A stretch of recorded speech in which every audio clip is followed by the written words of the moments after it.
Shalom Israel, Shalom, Shalom.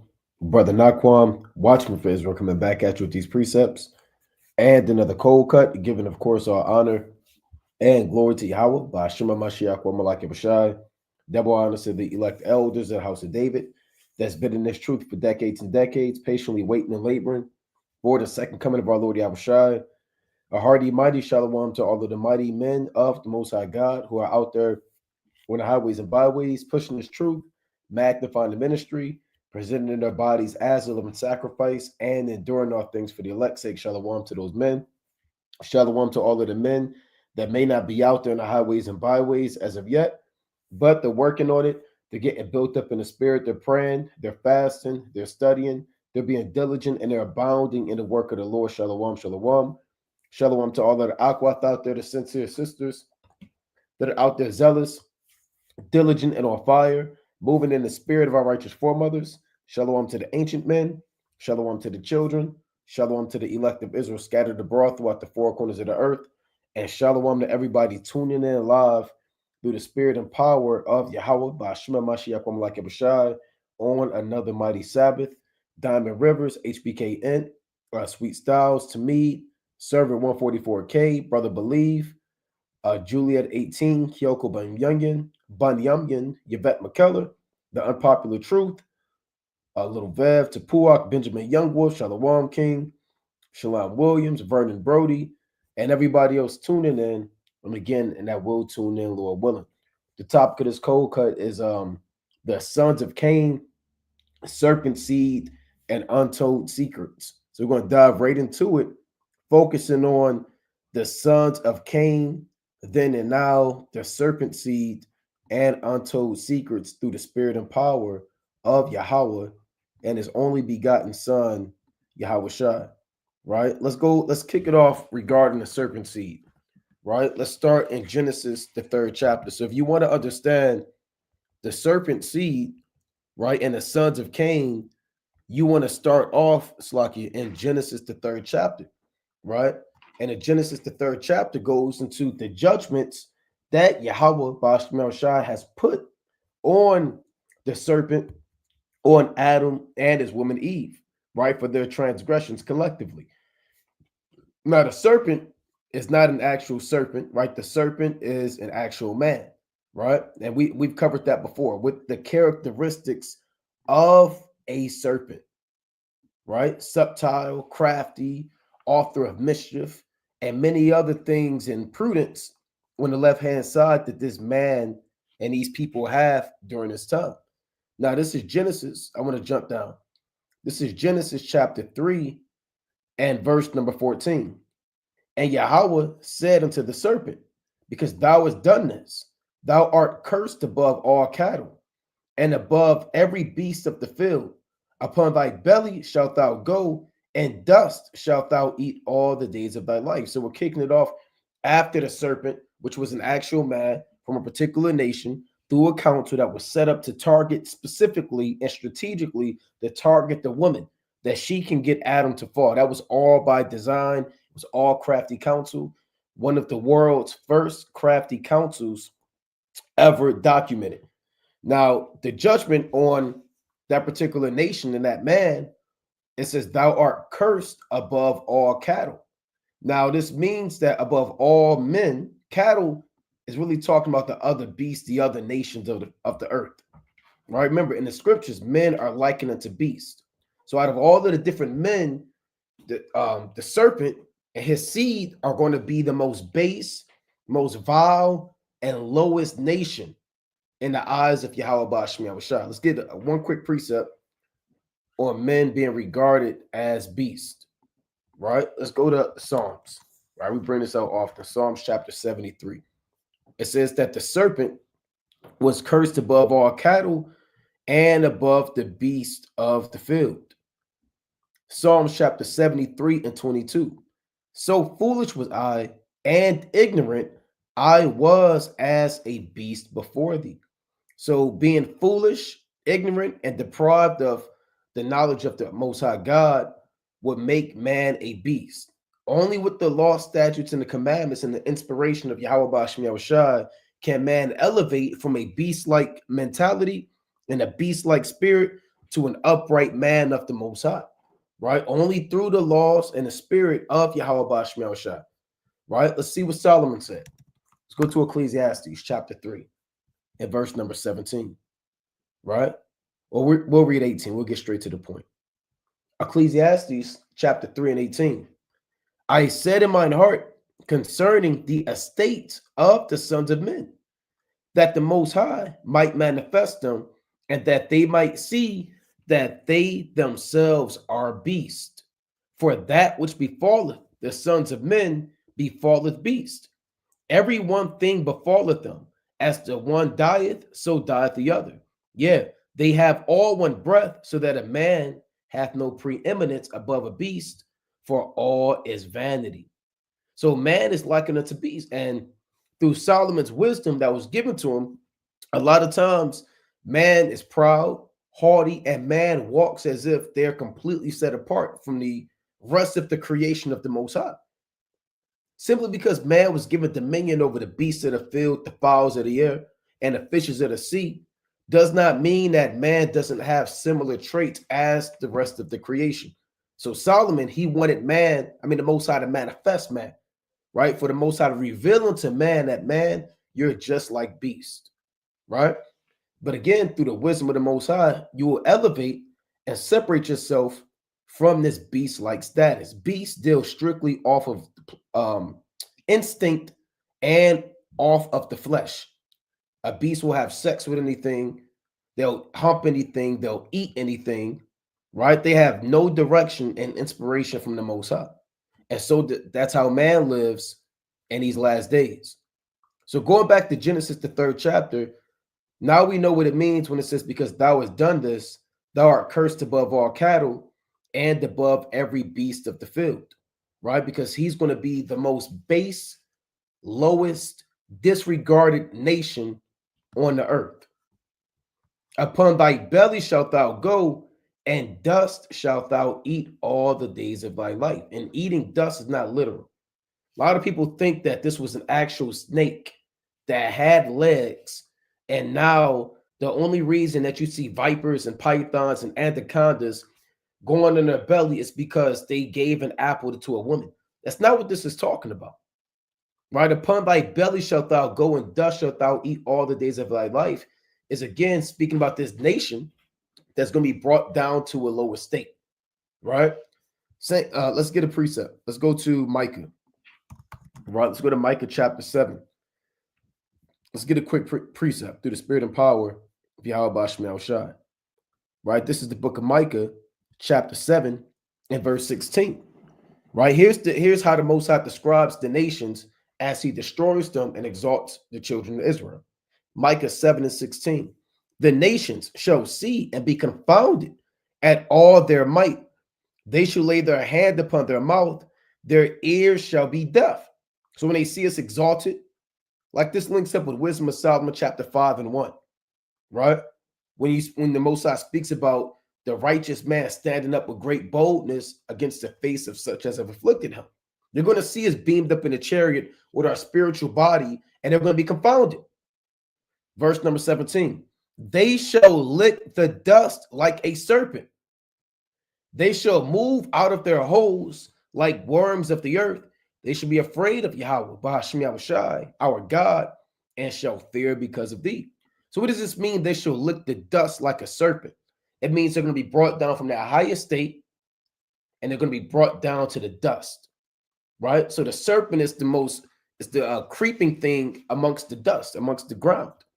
It's a base creature, right? So the Lord is speaking about them being abased. Let's get one more precept about the dust. Let's go to Psalms 22, right? This is Psalms chapter 22 and verse 15. My strength is dried up like a potsherd, and my tongue cleaveth to my jaws. And thou hast brought me into the dust of death. So the dust of death is a low estate. And this is a prophecy that David speaks about regarding Yahweh Shai and the crucifixion, being brought from the King of Kings and the third heaven, where he had glory with the Heavenly Father from the foundation of the world, to being persecuted and betrayed and slain by the Romans. He was brought down to the dust of death. So the serpent, his judgment is, yeah, you had this power, you have this understanding, but I'm taking that from you and you're going to be brought down low. Right? That's what it's saying. Now, ultimately, that's going to play out in the hand of the power seat of the so-called white man. Right? That's when it's finally going to play itself out. Verse number 15. Let's read Genesis chapter 3 and 15. And I will put enmity between thee and the woman, and between thy seed and her seed. It shall bruise thy head, and thou shalt bruise his heel. These are the judgments on the serpent for causing Eve to go off and enticing Eve through sin and subtlety. These are the judgments that the Most High is putting out. Number one judgment, I'm taking away your power, taking away your understanding. I'm taking away your glory that you have. The second judgment is I'm going to put enmity or variance between you and the woman. This woman is not necessarily just talking about Eve. This woman is talking about Israel, which is likened unto a woman. So there's always going to be strife and conflict and struggles between Israel and her seed, which is the children of Israel, the 12 tribes, and the seed of the serpent. These are the two major seeds on the earth. And right now, we know what our seed is, or her seed is. Her seed is talking about Israel. But we're going to deal with this seed right here, this lineage of men through the spirit that comes out of the serpent. Right? Let's get a precept on just one quick precept on Israel being a woman. Right? Just want to prove that. Let's go to Isaiah. Right? Let's go to Isaiah chapter 54. Isaiah chapter 54 and verse number 6. For the Lord hath called thee as a woman forsaken and grieved in spirit, and a wife of youth, when thou wast refused, said thy God. So we are likened unto a bride. We're likened to the daughter of Zion. We are likened to a wife. All of these characteristics speak about Israel being personified as a woman, right? So when the Lord said, I'm going to put enmity between thee and the woman, he's speaking about Israel, right? We're that woman with 12 stars, clothed with the sun and the moon under our feet, huh? In Revelation, the 12th chapter, inspired by the wisdom and knowledge of the Almighty God. And there's always going to be enmity, hatred between the seed of the serpent and the seed of Israel. You see that playing out even in these days between the so-called Black, Hispanic, and Native American man, woman, and child, and the seed of the serpent, which is in today's time Esau, which is the biblical name of the so-called white man, the Edomites. But we're gonna actually go further into the seed of the serpent, and we're gonna deal with the immediate descendants, if you will, of the serpent, right? The other judgment, it shall bruise thy head, and thou shalt bruise his heel. So what does that mean? Right? This goes back to Yahweh Shai and what happened between Jacob and Esau. Right? It shall bruise thy head, and thou shalt bruise his heel. And Jacob bruised the heel of Esau, right? When he came out. Right? Let's get that in Genesis chapter 25. Right? Let's go to Genesis chapter 25. It's also another account in the book of Hosea, right? Through the spirit and power of Yahweh Basham Yahushua and Second Ezra regarding the bruising of the heel. Right? Let's read Genesis chapter 25. And we're going to get straight to the point. We got a lot we want to get into tonight through the spirit and power of Yahweh Basham Yahushua. Right? So this is Genesis chapter 25 and verse number, I'll read 24. Right? Genesis 25 and 24. And reads, when her days to be delivered were fulfilled, behold, there were twins in her womb. This is Rebekah giving birth unto Esau and Jacob. Twins in her womb, right? It reads, and the first came out red all over like an hairy garment, and they called his name Esau. The firstborn child is Esau, which is the progenitor, meaning the forefather of all so-called white people. For those that didn't know, if you're new to this truth, you're just figuring this thing out, if this is the first video you stumbled across, welcome to the truth. Esau's the biblical name of the so-called white man. Doesn't matter if you're Russian, Italian, Dutch, Swiss, doesn't matter. You're a direct descendant of Esau. Esau means he is wasted, or his flesh is wasted away. Verse number 26. And after that came his brother out, and his hand took hold on Esau's heel. And his name was called Jacob, and Isaac was three score years old when she bare them, right? So when Jacob came out, he took hold on Esau's heel. Why? Because Jacob taking hold on Esau's heel is a direct figure and representation of the Israelites taking the power away from the so-called white man at the end of his kingdom. Your heel is part of your feet. The feet represent the end of you. So when it's saying it's the end of the so-called white man in these last days, Jacob is going to take down the so-called white man in his last days. Now, let's go to the book of Hosea. That's why he didn't take Esau by the head.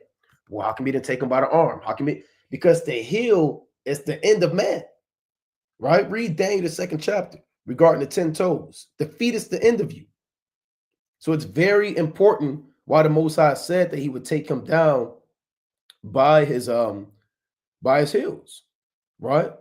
This Hosea chapter 12 and verse number, I'll start at 2. The Lord hath also a controversy with Judah, and will punish Jacob according to his ways. According to his doings will he recompense him. He took his brother by the heel in the womb, and by his strength he had power with God. You see that? Yea, he had power over the angel and prevailed. He wept and made supplication unto him. He found him in Bethel, and there he spake thus. So here's another account of Jacob taking Esau by the heel. So going back to Genesis, the 3rd chapter, says he shall bruise thy heel. It's going into Jacob taking down Esau and finishing his empire, man. Right? Let's go to 2nd Ezra chapter 6. Let's get one more witness on that.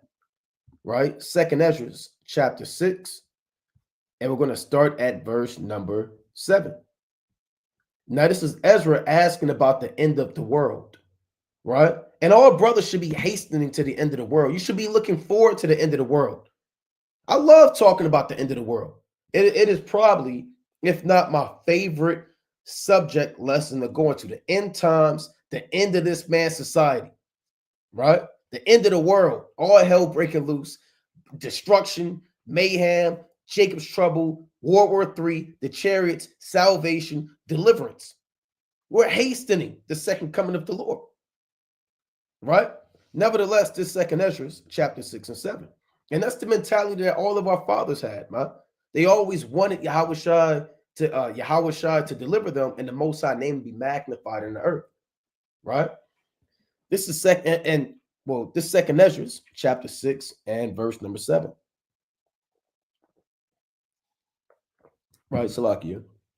It reads, Then answered I and said, What shall be the parting asunder of the times? Or when shall be the end of the first and the beginning of it that followeth? Meaning, when is the power dynamic going to shift? When is this man's kingdom going to go down? And when is the next kingdom going to be in power? Because there's always a translation of kingdoms. The Lord said, because of unrighteous dealings, injuries, and riches got by deceit, the kingdom is translated from one people to another. So because of sin, the Most High pulls one kingdom down, and then he begins another kingdom. He does that all the time. When the Egyptians fell, the Assyrians began. Then the Assyrians ended, and then the Babylonians began. Then the Babylonians ended, and then the Medes began. Then the Medes ended, and the Persians began. The Persians ended, and the Greeks began. So there's always kingdoms that end, and there are kingdoms that begin. This kingdom is the last kingdom of heathen nations to rule the earth and operate. They're going to end And Ezra said, well, what is going to be the kingdom after that? When are we going to rule? Because we're the last kingdom to rule. And nobody going to rule after us. It ain't nobody coming in power after Israel. The Most High said that the kingdom shall not be left to other people, but they shall break in pieces and bruise all these kingdoms, paraphrasing. Right? So he said, when is Israel going to rule? Here's the answer.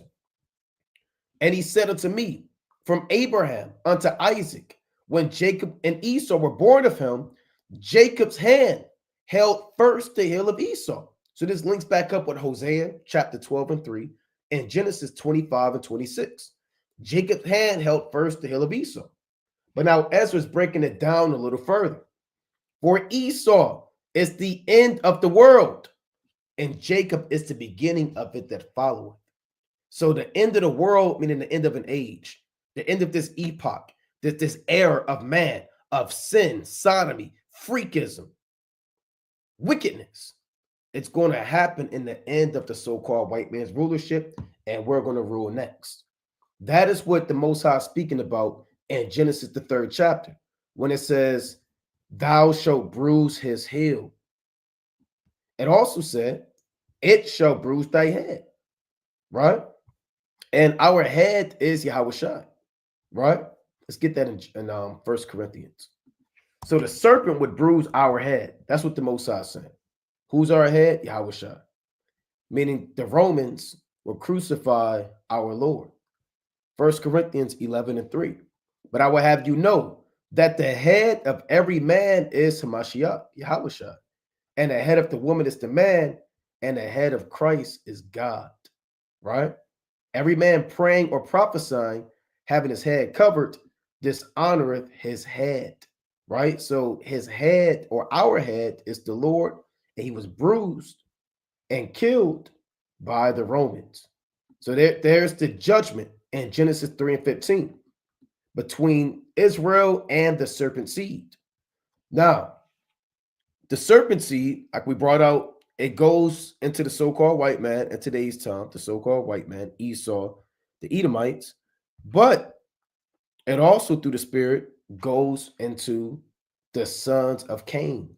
And we're going to talk about the serpent seed, the seed right here. And this seed is not a literal seed. So we have to break this down spiritually, right? Because the spirit that's on the serpent and on those men, which is Satan, is the same spirit that Cain moved in and all of his sons moved. Now, what the Most High did was the Most High destroyed that lineage during the flood, right? All of the serpent seed and all of those sons of Cain, they all died during the flood, but they were brought back on the earth through Abraham, Isaac, and Jacob. It's like Abraham and Isaac, and then Esau. He's the revival, the regeneration, and the spirit of that serpent seed. But prior to the serpent seed predominantly being Esau, they were the sons of Cain. And we're going to talk about the sons of Cain, right? Let's go to Genesis chapter 4. We're going to get a further understanding. We've touched on it here and there. We're going to get a further understanding on the serpent seed. Now, most brothers, if not all, everyone knows about the account of Cain and Abel, right? Abel was righteous. Cain was wicked. Cain, therefore, murdered Abel in cold blood, because Cain was wicked and Abraham was, it's like, Abel was righteous. There's no in-depth breakdown, right? Let's, for brothers that don't know, or may not be familiar with the account, I'm not going to read the whole thing for sake of time, but I will read Genesis chapter 4 and 8, right? Genesis chapter 4 and 8. You know what? Let's read verse 1, right? And Adam knew Eve, his wife, and she conceived and bare Cain, and said, I have gotten a man from Yahweh. So Cain is the firstborn seed or son of Adam. And she again bare his brother Abel, and Abel was a keeper of sheep, but Cain was a tiller of the ground. So Cain was into husbandry, if you will, right? And Abel was a shepherd. Verse number 3. And they're brothers. And it came to Slakia, and in the process of time, it came to pass that Cain brought of the fruit of the ground an offering unto the Lord. And Abel, he also brought up the firstlings of his flock and of the fat thereof. And the Lord had respect unto Abel and to his offering. But unto Cain and to his offering, he had not respect. And Cain was very wroth, and his countenance fell. Right, because Cain did what the wicked would do, and has not followed the law. The law was strictly given by the Most High to Adam as the priest of his household to be reconciled to the Most High for their sins. When they broke the commandments, the Most High didn't just cast Adam off. He was merciful unto Adam and gave him a way to reconcile his relationship with the creator of heaven and earth, Yahweh, Ba'ashmi Yahushua. And that was through animal sacrifice. Adam indeed taught that to Abel and Cain. Abel accepted that and kept the law and was faithful in the law. Cain decided, the hell with the law. I'm going to do what I want to do. To hell with the Most High. He not getting no offering the way that he wanted. He going to get what I want. He going to get it like this. So that's why the Lord had respect unto Abel, right? Now, let's go to the book of Hebrews real quick, chapter 11, right? Hebrews 11. So Cain was wicked. He knew the law of the Most High, but he decided to do what he wanted to do. Hebrews chapter 11 and 4. By faith, Abel offered unto the Most High a more excellent sacrifice than Cain, by which he obtained witness that he was righteous. Who is the witness? The Most High. The Most High testifying of his gifts, and by it being dead, he being dead yet speaketh. And we're going to touch on this part, and by it he being dead yet speaketh. So Abel did a more righteous sacrifice than Cain because he kept the law. Did not the Most High say in Proverbs 12 and 26 that the righteous is more excellent than his neighbor, but the way of the wicked seduceth him? That's the law that he kept, right? Let's get the law. Like I said, we brought this up before, but it could be a refresher for brothers, and that's perfectly fine. Here's the law. Numbers 18 and 17. Here's the law that was given to Cain, and it was given unto Abel. Numbers 18 and 17. But the firstling of a cow, or the firstling of a sheep, or the firstling of a goat, thou shalt not redeem. They are holy. Thou shalt sprinkle their blood upon the altar, and shalt burn their fat for an offering made by fire for a sweet savor unto the Lord. You see that? So Abel knew that. So they had an altar back then. Whether Adam built it or he had Cain and Abel build it with him, doesn't say. But they had an altar. And Abel offered his offering on the altar. And Cain said, "The hell with that, man. I'm not doing that. I'm gonna do what I want to do. And the hell with the Most High." And then the Most High didn't respect and accept his offering. So Cain got hot about it. And how wicked is that, man, to get mad about doing the wrong thing and you knew better? Genesis chapter 4 and 6. And the Lord said unto Cain, why art thou wroth, and why is thy countenance fallen? What you upset about? Verse number 7. If thou doest well, shall thou not be accepted? And if thou doest not well, sin lieth at the door, and unto thee shall be his desire, and thou shalt rule over him. If you do what's right, you do the sacrifice the way you're supposed to, you'll be accepted. See, the Most High gave him grace. He could have killed him. And the Lord killed Judah's son. It says Ur was wicked in the sight of the Lord, and the Lord slew him. Right? Now, he could have did that to Cain. Cain was wicked in the sight of the Lord, and the Lord slew him. That could have been the end of his life. But the Lord told him, look, if you do what's right, and do it right the next time, you'll be accepted. If you don't want to follow the commandments, then sin lies at the door, meaning Satan is waiting for you. And unto thee shall be his desire, and thou shalt rule over him. mean, if you don't want to serve me, you can serve Satan, and Satan is going to rule over you. See, if the righteous are presented with those words, they're going to surely choose the law and the faith of the Most High. When the wicked are put with those words, they're going to choose Satan. They prefer darkness than light. Right? Let's read that. Let's go to Proverbs, the 2nd chapter. Right? Proverbs chapter 2. And like I always say, man, brothers are faced with that ultimatum every day. The Lord has set fire and water before you. Stretch your hand what you want. If you want to serve the Most High, you serve the Most High. If not, these demons, they here. They ready for it. I can unleash them, take away my hedge, and you can have Satan because you're worthy of him.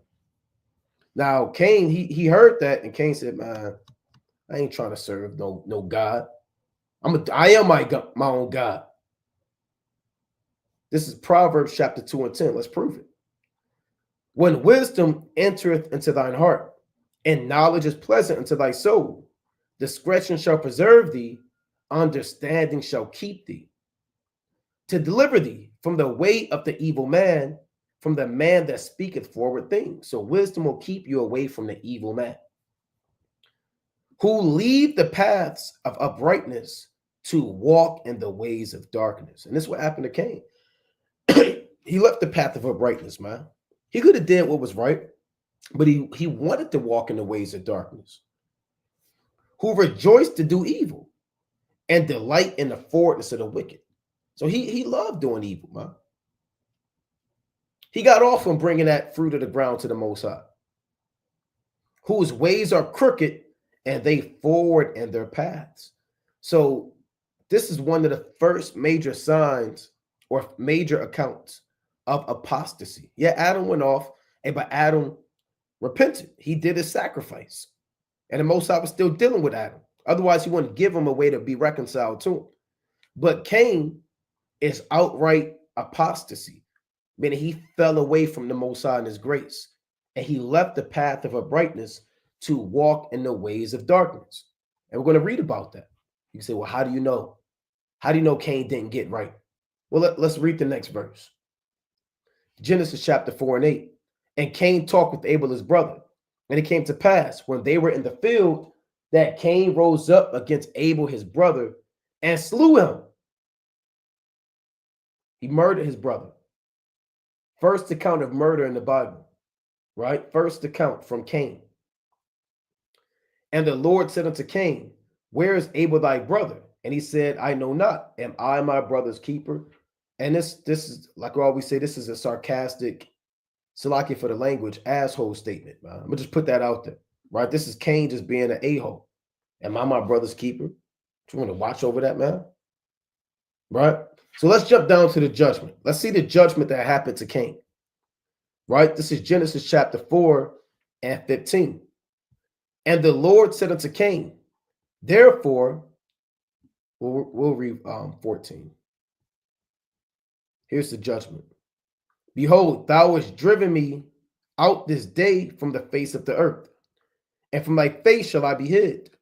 And I shall be a fugitive and a vagabond in the earth, and it shall come to pass that everyone that findeth me shall slay me. So the Lord told him that he's not going to be able to till the ground, right? You're not going to be able to prosper in the land. You're going to be a fugitive, right? Somebody running away from justice. You're going to be a vagabond, someone that has no set homeland, and you're going to be constantly chased by the revenger of blood. That's what this means, that everyone that findeth me shall slay me. That shows that there are multiple people on the earth at that time. If it was just Cain and Adam and Eve, then who was everyone? Everyone implies and asserts the fact that there are multitudes of people on the earth at that time, even their relatives to Abel and Adam, that may have heard about this murder and sought justice. And they knew the laws of God. See, people back then, they all knew the law, right? But you had nations, and the chief nation that went against the grain of the Most High. So Cain knew the law of the revenger of blood, which says that if you murder somebody, the nearest of kin has the right to go kill you. Verse number 15.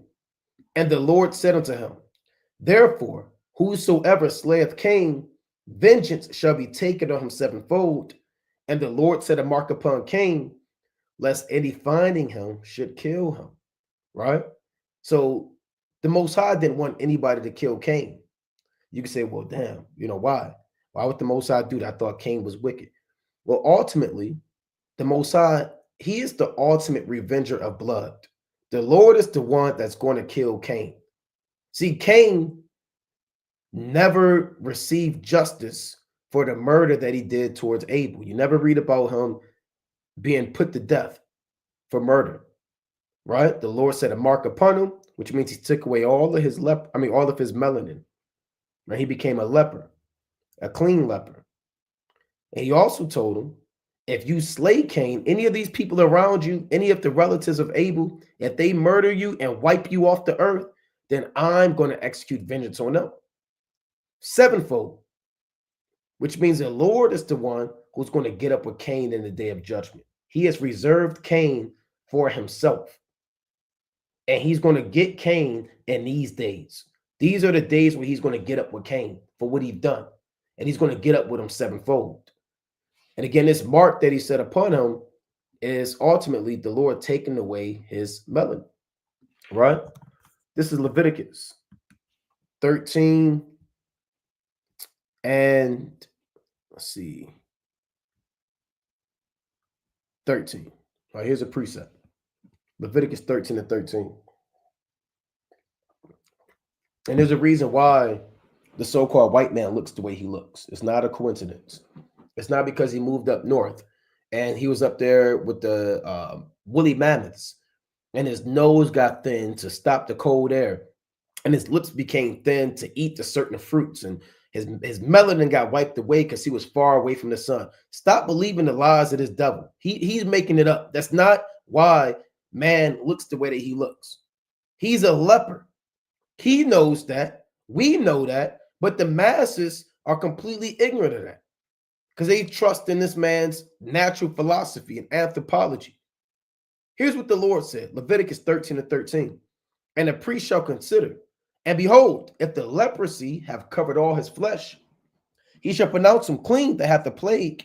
It is all turned white. He is clean. So when all that melanin takes away, your skin has that pale complexion and that blood shows forth, you become a leper and it covers your whole flesh. So these things happen unto Cain. That was his mark. That was his mark. And the Most High put the spirit on the nations at that time to know about that. So they wouldn't kill him. Because if they heard about what Cain did, and that's him, they would have got him. But that mark was on him. So like, well, who's that? Right? What is this guy? Right? Well, we can't destroy him. The Most High put that spirit on him. But the Most High is going to get up with Cain sevenfold. Right? On the days of judgment, he's going to get with Cain sevenfold. Let's go to Psalms. Right? Actually, let's go to Matthew 23.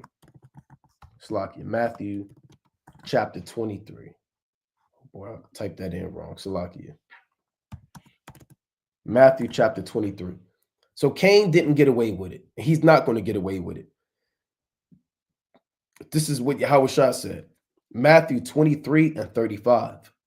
That upon you may come all the righteous blood shed upon the earth, from the blood of righteous Abel unto the blood of Zacharias, son of Berechias, whom ye slew between the temple and the altar.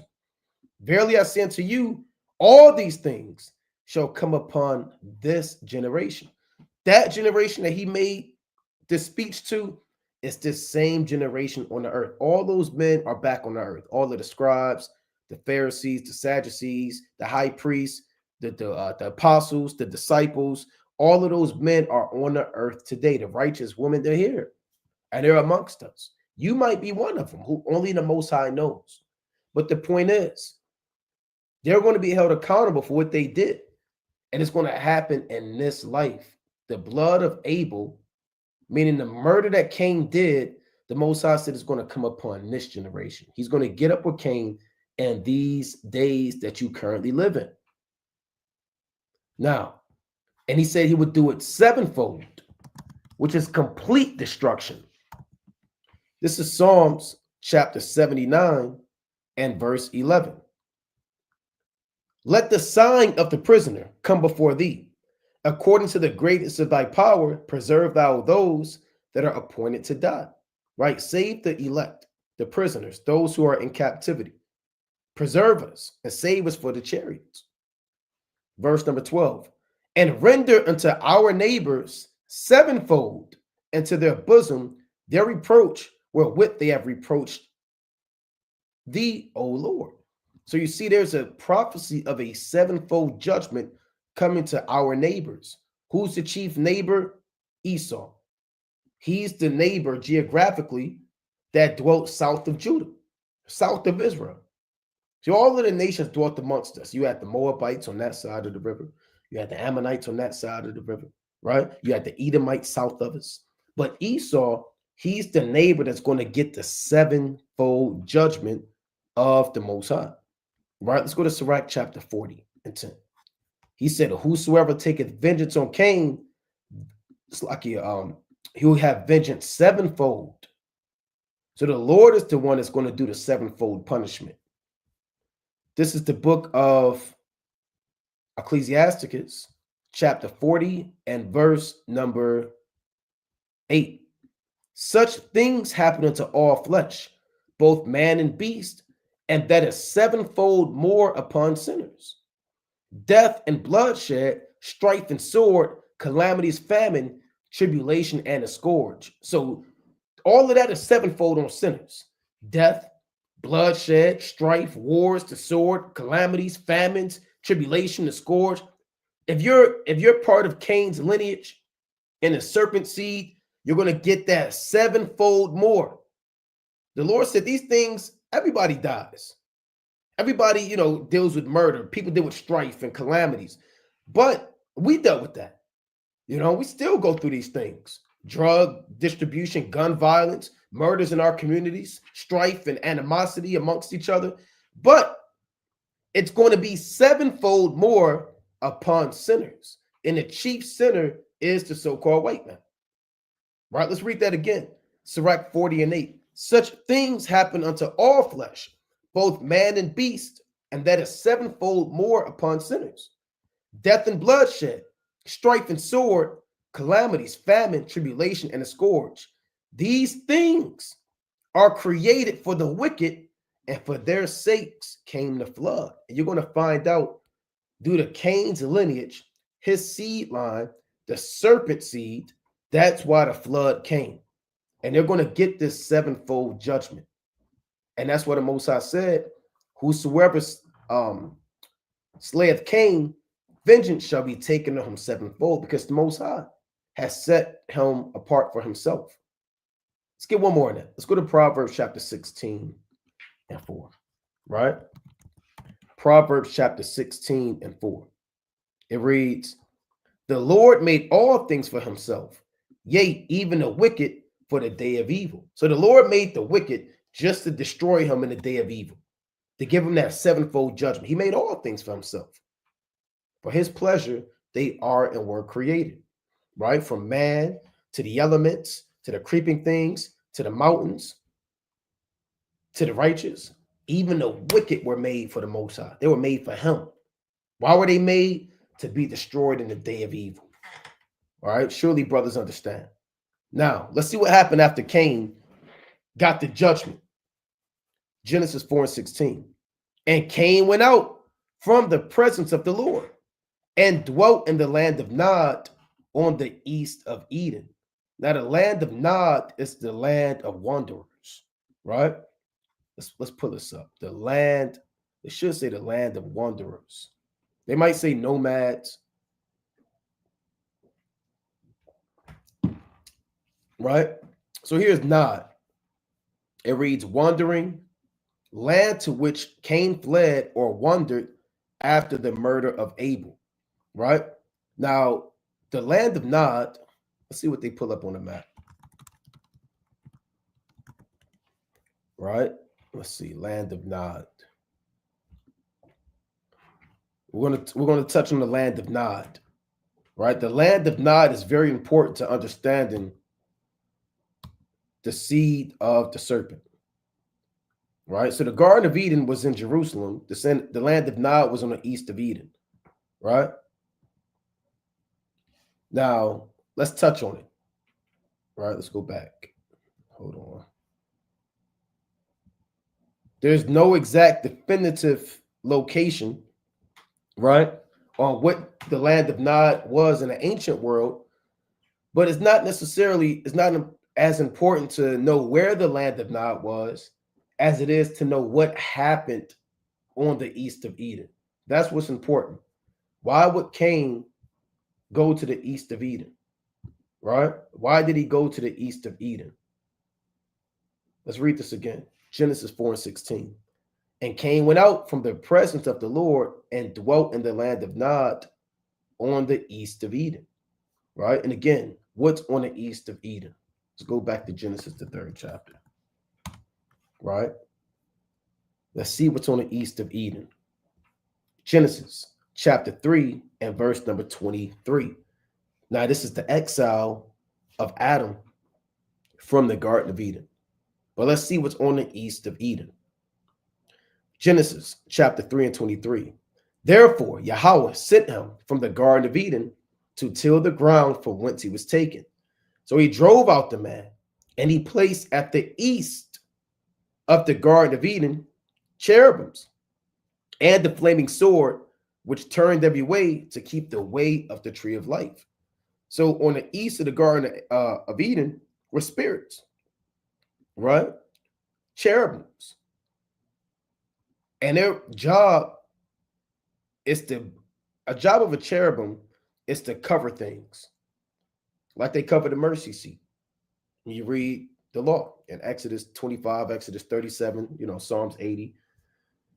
A cherub also is, in this context, a dark saying for the spiritual demon Satan, whose job is to cover the truth and stop man from accessing the tree of life. See, that there's a reason why man is not immortal now. There's a reason why we lived our lives in darkness, because of the cherub on the east of Eden, right? So let's get a quick precept about the cherubim that's turning every way to keep man away from the tree of life. That's why no matter where you go, you can never find the truth. Everywhere you go is lies. Wherever you turn, whether you want to turn, you read a book, you go to school, you want to study health, maybe you want to get into physical, activity, you want to go into medicine, you want to go into whatever. Everywhere you go is full of deception and lies. The music, all of these industries, the corporations, nobody has the truth. And there's a spiritual force working on the earth, which is Satan, that's blocking people's minds to get the truth. That spirit was on the east of Eden. Cain said, you know what? That's where I want to go. That's cool, right? That's right up my alley, man. Precept, right? Ezekiel chapter 28 and verse number 13. Thou hast been in Eden, the garden of God. Every precious stone was thy covering, the sardius, topaz, and the diamond, the beryl, the onyx, and the jasper, the sapphire, the emerald, and the carbuncle, and gold. The workmanship of thy tabrets and of thy pipes was prepared in thee in the day thou was created. So what is this going into? This is a metaphor for the spiritual demon Satan, who feigns himself as if he is as perfect and righteous as a high priest. So these stones, sardius, topaz, diamond, beryl, onyx, jasper, sapphire, emerald, carbuncle, and gold, a lot of these stones are in the ephod of the high priest, right? The ephod of the high priest has 12 stones. Let's pull up the ephod high priest, right? You read about the 12 stones that are on the ephod of the high priest, right? Let's see if I can get a better picture. Okay, see that? So they have some of the stones in his breastplate: sardius, topaz, carbuncle, diamond. A lot of these stones we just read about in Ezekiel, the 28th chapter. The only difference is this is a complete amount of stones, 12 stones for the 12 tribes. Whereas the spirit that the Most High created in Genesis, it's like in Ezekiel, the 28th chapter, he also has stones, but he only has 10 stones. He doesn't have all 12. So it's incomplete. It looks like it's in the spirit of the Most High. It seems as though it's righteous, but it's incomplete. Sardius is 1, topaz is 2, diamond, beryl, onyx, jasper, sapphire, emerald, carbuncle, and gold. It's only 10 stones. And it doesn't even have all of the ones that the high priest has. And that's what the Most High said, take no marvel not, for Satan himself is transformed into an angel of light. Let's get that in 2 Corinthians, right? And that's what the cherubim is doing. It's an angel of light, blocking everybody from the tree of life, right? Let's get that 2 Corinthians. It's lucky. 2 Corinthians chapter 11. I really want about 13, 14. 2 Corinthians chapter 11 and 14. And no marvel, for Satan himself is transformed into an angel of light. So there's a spirit, there's an angel of light going to and fro, making men think they're doing the right thing, but they're really in darkness. You're going to college, you're getting your degree, you're going to church on Sunday, and you're into Catholicism, you go to the Roman Catholic Church, you're doing this, you're smoking weed, all of these things you think you should be doing because you are following Satan. He makes it as if these things are perfectly fine. You believe in God, he still loves you no matter what you do. You come as you are, you could be a child molester, God still loves you. He accepts you with open arms. That's Satan. That's not of the Most High. So Satan is going to and fro, blocking man from the tree of life, right? From the tree of life. Let's go back to Genesis, the 3rd chapter. And that's where Cain went, right? Cain decided to go there. He said, that's the place I want to be. It says, so he drove out the man, Genesis 3 and 24, and he placed at the east of the Garden of Eden cherubims and a flaming sword, which turned every way to keep the way of the tree of life, right? So the flaming sword is not a literal sword.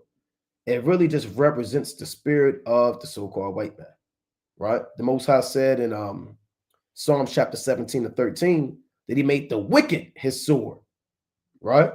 So the sword and this cherubim represent the spiritual demon Satan, and their job is to block man from the tree of life. Cain said, that's where I want to go. Let's go back to Genesis chapter 4, right? Genesis chapter 4. This is Genesis chapter 4 and verse 16. And Cain went out from the presence of the Lord and dwelt in the land of Nod on the east of Eden. He went there because that's where that spirit was, to block man from the truth. And that's where Cain wanted to go. He wanted power, right? To become his own God. He wanted power to be the Most High, right? And there was a particular encounter that happened here on the east of Eden when he dealt with the spiritual demon Satan, right? Now, let's go to Luke, the 4th chapter, right? Let's see what happened. This is Luke chapter 4 and verse number 5. Here's what happened. And the devil taking him up, this is Yahushua being tempted in the wilderness. Here's what happened. And the devil taking him up into an high mountain, showed unto him all the kingdoms of the world in a moment of time, in a snap of a fingers, in a blink of an eye. Yahushua saw all of the major kingdoms, all of the gold, the silver, the money, the skyscrapers, the paparazzi, the Hollywood Walk of Fame, the red carpet, the awards that people get, the glitz and the glamour, the mansions, the seats, the thrones, all of it, just like that. Satan showed him that. And the devil said unto him, all this power will I give thee, and the glory of them, for that is delivered unto me, and to whomsoever I will, I give it. If thou therefore wilt worship me, all shall be thine. So that's what Satan presents before Yahushua. If you worship me, you'll have it all. What did Yahushua say? And Yahushua answered and said unto him, get thee behind me, Satan, for it is written, thou shalt worship the Lord thy God, and him only shalt thou serve. Now, Yahushua being perfect, he rebuked Satan when he was tempted. When he encountered Satan, he rebuked him. Did Cain rebuke him when he went to the east of Eden? Did Cain say, "Get thee behind me, Satan, for it is written, thou shalt worship the Lord thy God, him only shalt thou serve"? Did Cain say, "You know what? No, I want to serve the Most High instead. I need to get right. I repent"? No. When Satan presented this, "If thou will worship me, all shall be thine," Cain took it. He took that. That's why he went to the east of Eden, to find his father Satan, right? To find his father Satan, who he longed for the whole time. And he was right at home. And that's why he went to the east of Eden, to receive power, not from the Most High God, but power from Satan. And Satan will give you power, man. He will give you power. Many people sell their soul. Many people have signed blood oaths, and have done human sacrifices, and have killed their loved ones to become famous celebrities and rappers, and to prolong their careers in the land of the living. Many people unknowingly, and more people knowingly, worship the spiritual demon Satan. And the further you advance in the society, the more you have to give yourself unto Satan. Now, let's read on. Genesis 4:17. And Cain knew his wife, and she conceived, and bare Enoch, and he builded a city, and called the name of the city after the name of his son Enoch. And you have to ask yourself, how did Cain know how to build a city? What does it take to build a city? The knowledge of architecture, leveling, measurements, masonry, stonework, woodwork, timber, defense, layouts, mathematics, all these things and advancements of understanding. This didn't come from him being righteous. Let's see, what does it take to build a city? Let's look that up. To build, Slakia, take to build a city. Let's see what they say. Right? Let's see. Paths, edges, districts, nodes, landmarks. What else? Let's see. What else do they say? Right? You have to choose a location, ensure a reliable water supply. Yeah, you don't want to build a city in the desert. Ensure a reliable money supply. Think about jobs, so forth and so on. Right? Societies that live in cities are often called civilizations. The degree of urbanization is a modern metric to define what comprises a city. So Cain built the city, man. Right? Cain built an entire city, which is that's extremely advanced understanding to do in such an ancient time, right? To advance human civilization. So I'm going to jump down for a city.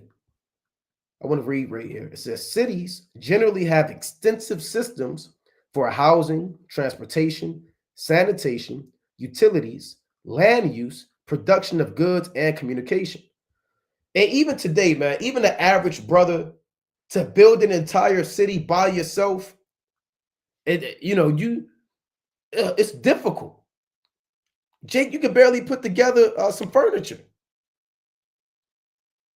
So for you to have the understanding to swiftly build the city, we're letting you know that this didn't come from the Most High. This came from him dealing with Satan. And really, Satan can teach you. Satan can show you how to do things. A lot of these musicians and rappers, man, they perform well when they tap into Satan. Michael Jackson, he'll call it the boogie. And he's able, as soon as he throw them horns up and grab his crotch and call on Satan, he's doing all this freaked out dance that nobody could do, and he's leaning, he's doing this, All these rappers, they have alter egos, these celebrities, they call on Satan, and what it is there are demons that come down, and demons have intelligence, and demons can work on your mind and show you things. Just like angels. Angels can reveal things unto you. Didn't the angel It's like it come down to show Uriel certain mysteries and certain things. Demons do the same thing, man. And these demons, they know you.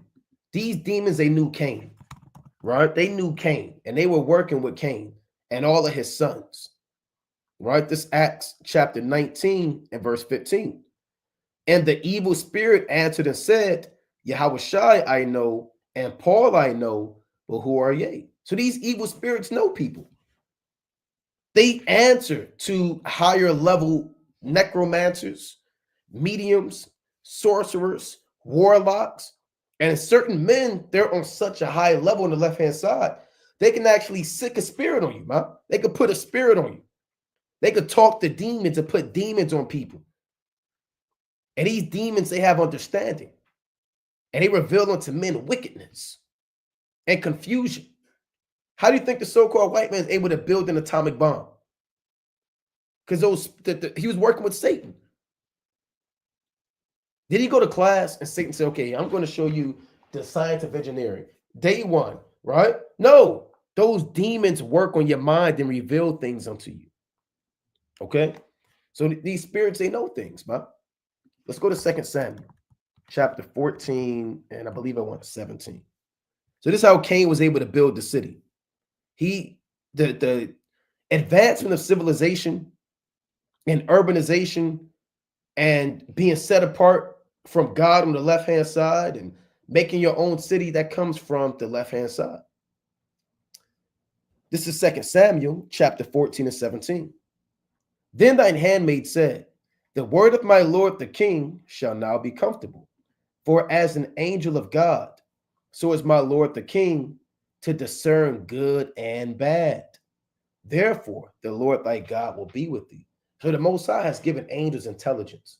They can discern good and bad, right? You have demons that discern bad, right, and no good and tempt you. And you have angels that protect you from the bad, right? And they encamp about you. You have angels that look down to see into the Holy Spirit. You have angels that are that tremble before the Most High. They believe in the Most High. Angels can discern good and bad, but they only do what the Most High tells them to do. So if you tap into the left-hand side, those demons, they can discern and they can reveal things to you. And that was part of that power that the Lord gave Cain. And that's how he was able to construct an entire city. It says, and he called the name of the city after the name of his son Enoch. And that shows you that's that same spirit that's a so-called white man.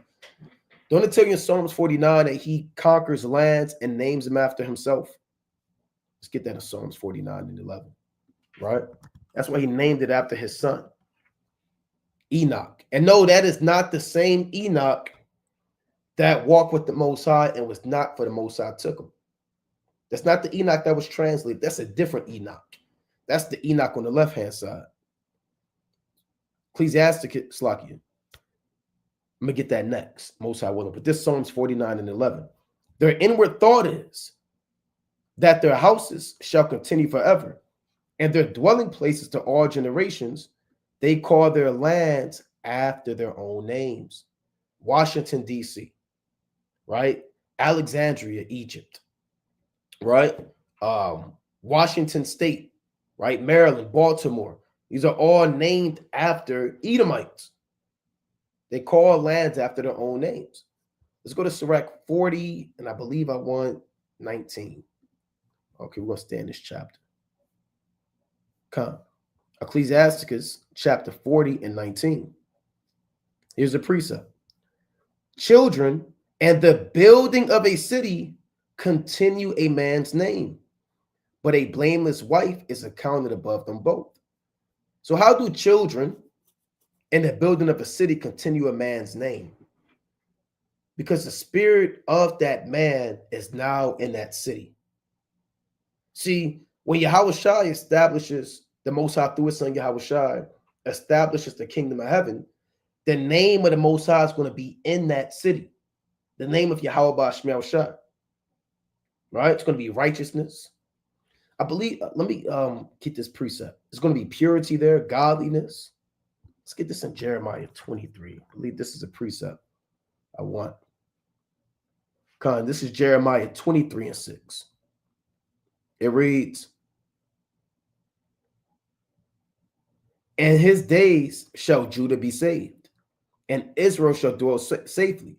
And this is his name, whereby he shall be called the Lord our righteousness." So when we're in the kingdom, the name of the Most High is going to be put on us, and it's going to be nothing but righteousness and truth and godliness there, right? I believe there's another precept that actually goes into the city of truth, right? This is Zechariah chapter 8:3. "Thus said the Lord, I am returned unto Zion, and will dwell in the midst of Jerusalem, and Jerusalem shall be called a city of truth, and the mountain of the Lord of hosts, the holy mountain." You have to ask yourself, what's the city that Cain built? The city of truth. Did he build a city to serve the Most High? Did he build the city to have a temple, right? And pillars of righteousness? Why did Cain build the city? Well, ask, if you want to know why Cain built the city, ask yourself, why did the so-called white man take over America and build up America? Why did he build up DC, New York, LA, Vegas, Miami? For sin, murder, and wickedness. That's why this city was built. And he named it after his son Enoch. And that's why we read this in Sirach 40. I'm going to read it again, 40 and 19 in Ecclesiasticus. "Children and the building of a city continue a man's name." So the spirit of the builder of that city, which Cain had the spirit of a murderer, the spirit of a liar, and a spirit of violence. That city of Enoch had all of those spirits in it. You can say, well, it doesn't say that. Well, how you know they weren't righteous? Because Cain built the city. So all of the spirits that was on him now are in that city. And they're on his children. So when Enoch, and when you build the city, you become king of that city. You become the ruler of that city. So Cain was essentially a king, one of the first kings on the earth. Any man that builds a city, they become king of that city. So Cain was a king. Cain was a king of that city, the city of Enoch. And the first ruler was Cain. And Enoch, his son, was a prince in that city. And everything that Cain had, it rested on his son Enoch. Let's go to, how do you know that? Let's go to Sirach 11. That's why you have to go through the precepts. So this was the first major kingdom on the earth. And Cain was essentially king. Now, he knew that the Most High was king, but he said, you know what? I'm the new king on the earth right now. This monster, the hell with Eden, the hell with all of that you got going on. I'm going to do my thing. I'm going to build the city, and I'm going to be king. And we're going to serve me. This is Ecclesiasticus chapter 11 and 28. "Judge none blessed before his death, for a man shall be known in his children." So if you want to know how Cain's seed was and his sons were, just look at Cain. You know the famous saying, the apple is not far from the tree? Everybody knows that, right? Meaning the descendant or the son is just like his father, right? The son is just like his father. So Enoch was had the spirit of a murderer, the spirit of a warlock, a sorcerer. He was a prince. He was a royal man in that city. So these men called the shots. And a city, just one more point on the city, it's not built for two men. It wasn't just Cain and Enoch there. A city is built for masses of people. Right? So let's go to Ecclesiasticus, the 10th chapter. A little bit more about Cain's son, Enoch, and his city. Ecclesiasticus chapter 10 and 1. "A wise judge will instruct his people, and the government of a prudent man is well ordered." And that's fine, right? You read about David, Solomon. You read about in the kingdom how the Most High is going to have the government rest upon his shoulders. It's going to be 144,000. It's going to be well ordered. We're going to have the 12 apostles, judging the 12 tribes of Israel. Everything's going to be in order. That's what wise kings and judges do. Verse number 2. As the judge of the people is himself, so are his officers. And what manner of man the ruler of the city is, such are all they that dwell therein. Who is the ruler of the city of Enoch? Cain. What kind of manner of man was Cain? Let's go to Jude real quick. What kind of man was he, man? In this city. This is where it all started. In the city of Enoch. And Cain was king, the ruler of the city. This is Jude chapter 1 and 10. Right? It's like Jude 1 and 10. It reads, but these speak evil of those things which they know not, but what they know naturally as brute beasts, and these things they corrupt themselves. So you have men that speak evil of things that they don't have understanding on. They're brute beasts, right? They're carnal. They corrupt themselves. Woe unto them, for they have gone in the way of Cain, and ran greedily after the error of Baalim for reward, and perished in the gainsaying of Korah. So what kind of manner of Cain was? What kind of manner of man was Cain? A corrupt man, a brute beast, a man that spoke evil, and a man that didn't know the truth of God. That's the way of Cain, through the spirit and power of Yahweh Ba'ashem Yahushua, because the Most High said so. So going back to Ecclesiasticus, it says, Ecclesiasticus 10 and 2, I'm going to read it one more time. As the judge of the people is himself, so are his officers, and what manner of man the ruler of the city is, such are all they that dwell therein. So we can already deduce and understand what was going on in the kingdom of Enoch, the city of Enoch.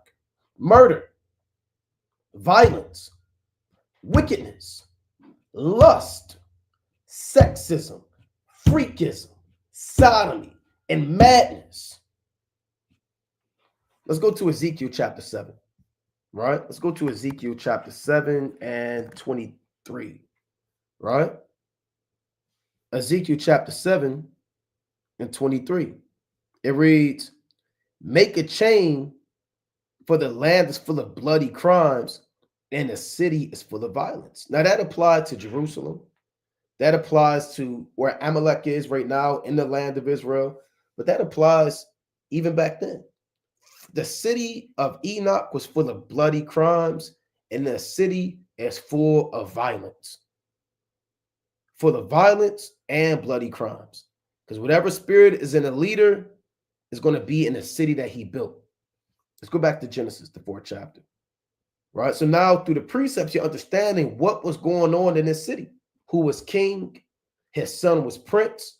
You had violence. You had murder. And it was named after his son. And the spirit of Cain rested in that city. Let's read on. Genesis chapter 4. Right? Salakia. Genesis chapter 4 and verse number 18. It reads, and unto Enoch was born Irad, and Irad begat Mahujael, and Mahujael begat Methusael, and Methusael begat Lamech. So now you have what you call a dynasty, right? This is what you call a dynasty. Now, we're not talking about the 90s Bulls, right? Or the 80s Celtics. This dynasty is a succession of kings that ruled a province. Like the Egyptians, they had one pharaoh, then his son would be king. Then you had another pharaoh, his son would be king. You had another pharaoh, his son would be king, right? So that's what you call a dynasty. You have Cain, ruler of the city. Then Enoch is the next ruler. Then Irad ruled the city. Then Mahujael ruled the city. All these men are ruling the city of Enoch. Pull up, what is a dynasty? What is a dynasty? Right? Let's pull that up. A line of hereditary rulers of a country, right?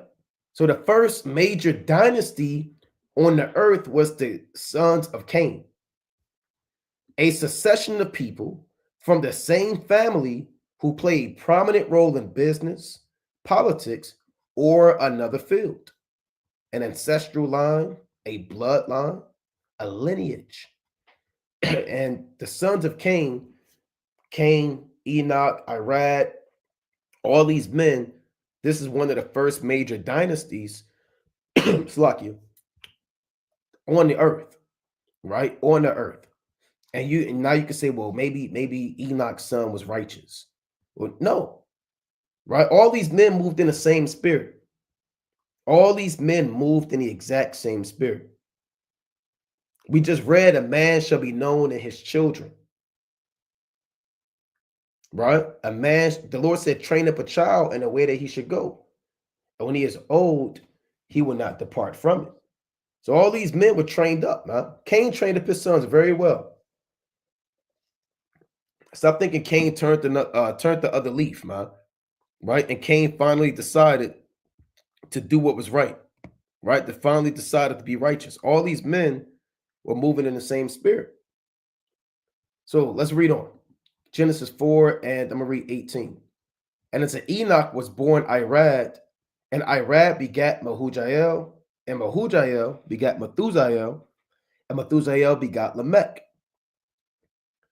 And let me actually pull up the lineage of Cain's sons. Let's see if we can pull that up. Lineage of Cain's sons. The descendants of Cain. Let's pull this up. So here's the generations. Right? You have Cain, Enoch, Irad, Mehujael, Methusael, and Lamech. Right? These are the different sons that all ruled in the city of Enoch. Now, we're at Lamech now. Lamech had 3 sons. Let's dive into his sons. Genesis chapter 4 and verse number 19. And Lamech took unto him 2 wives. The name of the one was Adah, and the name of the other Zillah. And Lamech, this is the first account of a man having 2 wives in the Bible. Right? This is the first account of a man having 2 wives. Now, it is lawful for a man to have 2 wives, but it's written for Lamech to have 2 wives because the lineage of Cain is further, it's about pleasing the flesh, right? It's about the satisfaction of man, right? That's what it's about. All his sons are about the world and about the carnality of man. So that's why the first account of having 2 wives comes from the sons of Cain. Doesn't mean it's wicked, just means that the flesh and the ways of man are now moving in their own devices. All right, verse number 20. And Adah bare Jabal. He was the father of such as dwell in tents and such as have cattle. So Jabal, he's one of the lineage, the sons of Cain, right? Not immediate son, but one of his great grandsons. Through the power of Satan that Cain inherited, that was passed on, Jabal became the father of such as dwell in tents and such as have cattle. And that's a heavy matter right there. All these sons that we're going to read about of Lamech, Jabal, Jubal, Tubal, Cain, these men had technological advances or advancements, and they enhanced man's life. So if you're the father of such as dwell in tents and have cattle, you have to look at how that is in the ancient world. People dwelt in tents and housing and cattle. And what comes with that? You have many different industries and trades and enterprises that come with cattle and dwelling in tents, even in modern day times. So this is just a broad spectrum, but you have to really break this down. If you're the father of such as have tents and dwell in cattle, you're responsible for trade, commerce. People trade cattle, right?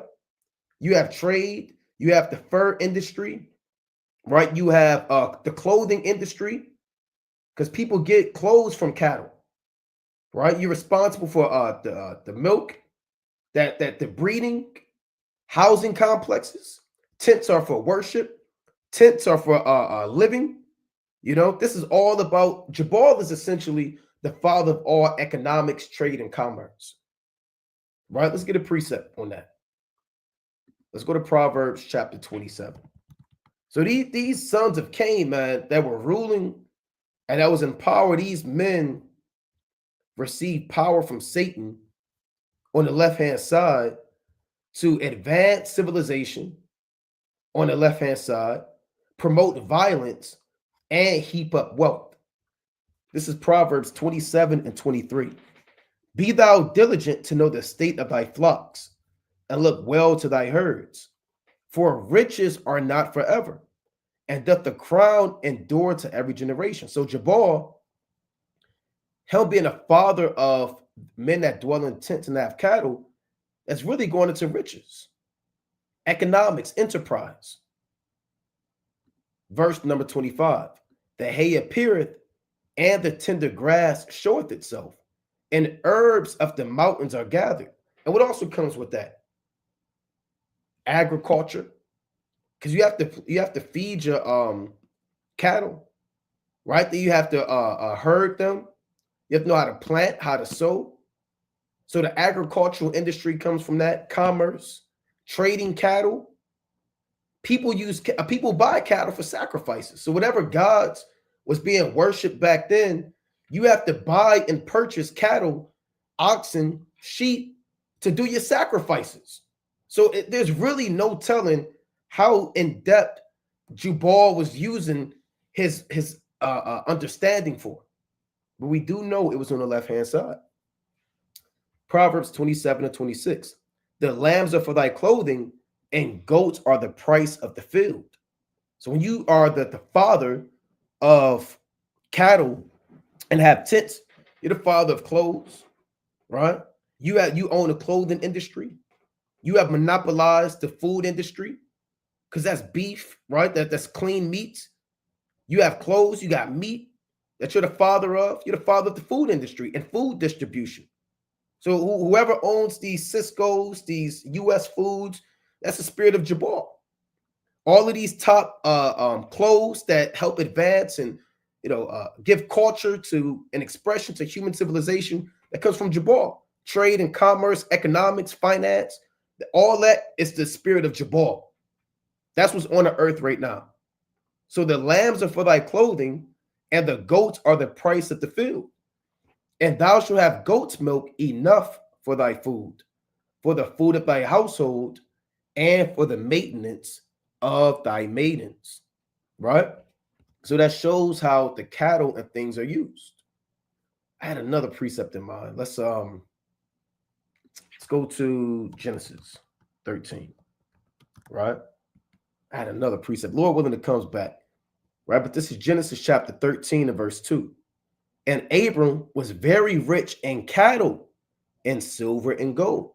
So you think Jabal, when he had all of this cattle, there's no telling how he was able to domesticate and deal with this, but you think he was dealing with this in righteousness? You think he was sacrificing all these animals to the Most High? Right? Do you think that's what he was doing? I need all of this cattle, bring 1,000 burnt offerings like Solomon. No. What the Most High is showing you is the advancement of human civilization. He's showing you on a broad level, but you have to look at it and understand everything in this life comes from essentially the sons of Cain. That's off.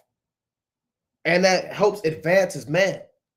The advancements of man and knowledge being increased, it all started with the sons of Cain. The construction of civilizations and urbanization, right? And the dwelling places of man. All this came from the left-hand side. The father of such as dwell in tents. Now let's pull this up. Who's the father of agriculture? The father of agriculture. So-called white man, right? Now we read that, what's this? Jabal, it's Jubal and Jabal. This is Jabal, right? It says he's the father of, and we've covered this before. Anytime you type in a father of something, it's always a white man, an Edomite. Who's the father of agriculture? Jabal was the father of agriculture and husbandry. Norman Ernest Borlaug was an American agronomist who led initiatives worldwide that contributed to the increases, to the extensive increases in agriculture production, termed the Green Revolution. So he had a spirit of Jabal on him. That understanding of agriculture and how to irrigate the water and bring it to the land and farm and herd and plant seeds and mix this and hybrid vegetables and GMOs and pesticides and monopolizing the Monsanto and that's all the spirit of Jabal. And they were doing that back then in the cities and the kingdoms that they established for riches and for wealth. Let's see, father of husbandry. Let's see, father of husbandry. Another Edomite. Robert Bakewell. Look at this guy, right? Robert Bakewell, he's the father of husbandry. So one of these guys could actually be Jabal back on the earth. One of these guys could actually be Jabal back on the earth. Now, do we know? Okay, is that no? But they have tapped into that spirit, to those see these advances for man and for wealth, they come back from Cain. Now, I had this pulled up, which I may pull up. A lot of the inventions that the Israelites invented was to better our lives. A lot of these things that Esau invents is for wealth and death. See, Jake invents stuff that are practical. Right? The refrigerator, right? You know, you invented the car, you invented this, and we invented things to survive out of necessity. These devils invent and do things for wealth and wickedness and their own God. Let's read Robert Bakewell, right? He's the father of husbandry. Was born in 1725 in Dishley, Lincolnshire, England. He was born, he died October 1st, 1795, at Dishley.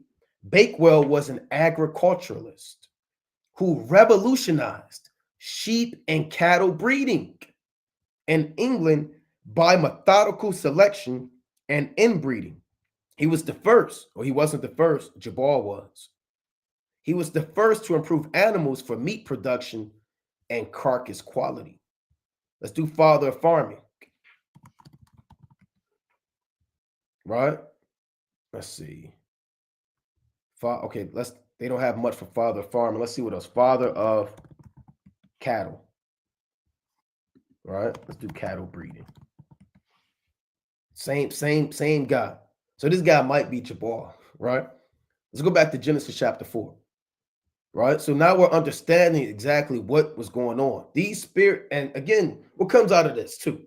You got to really think about this. What comes out of this? The oil industry, right? Because you're dealing with land, you're dealing with agriculture, you're dealing with husbandry, you're dealing with the leather making, right?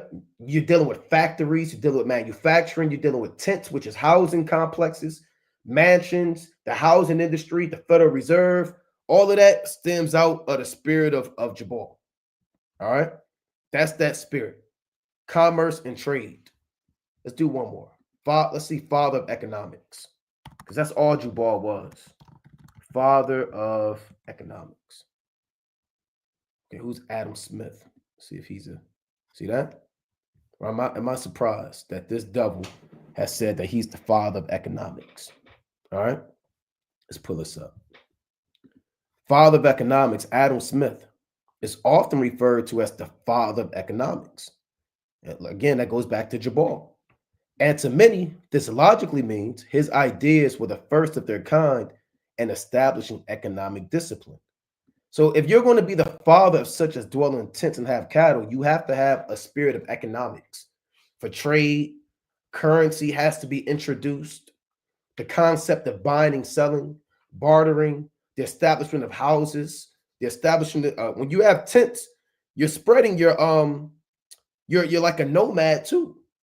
You know, you're going from place to place to place to place, right? You're going all over. So I'm led to believe Jabal was out there, like the Lord said, neither keep it at home. He was spreading that spirit. So again, economics, agriculture, commerce, buying, selling, trading, all that goes back to the spirit of Jabal.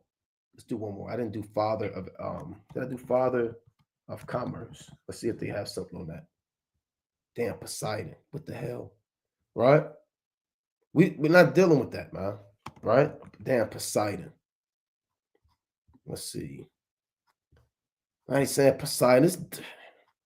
Okay, let's do father of trade. Same demon.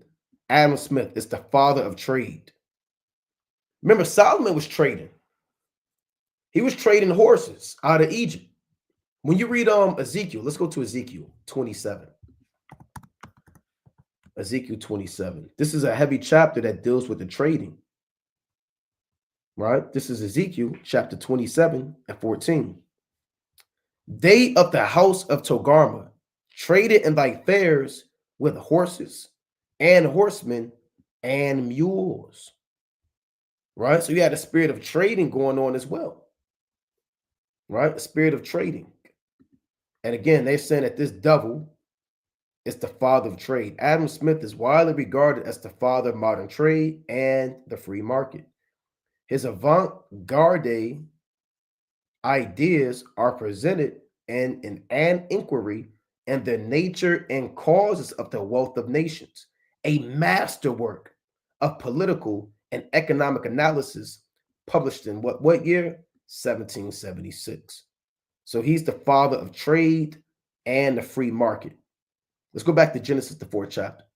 So now you're understanding that the spirits that are on the earth right now, that are part of the normalcy of life, it all goes back to these sons of Cain. And there's a lot of wickedness in these things. There's a lot of wickedness in the food industry. There's a lot of GMOs, man-made seeds, man-made plants, hybrid animals, crossbreeding.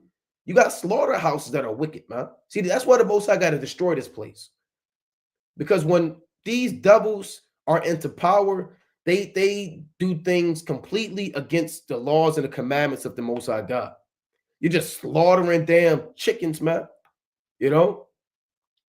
Just mixing them all up, putting them in a damn nugget. You're making fake meat. So this stuff has to come to an end. And the Lord is going to get rid of the spirit of Jabal on the earth. The spirit of Jabal on the earth and the Federal Reserve and commerce and trade and the stock market, it's all coming to an end. Let's read on. Genesis 4 and 21. Again, these are the 3 sons of Lamech. And Lamech was a murderer. It reads, and his brother's name was Jubal. He was the father of all such as handle the harp and organ. Right? So he's the father of what you call music, right? Artwork, the ability for man to express himself, creative expression, ideas, right? You can go so far as saying philosophies, education, right? All of that goes into the spirit of artistry and sculptures and buildings and architecture, right? So being the father of the harp and the organ covers all that. That is the spirit of Jubal, right? And music is often used for worship too, right? Didn't David invent music for worship? Music for worship in the book of First Chronicles. All right, let's get that. First Chronicles.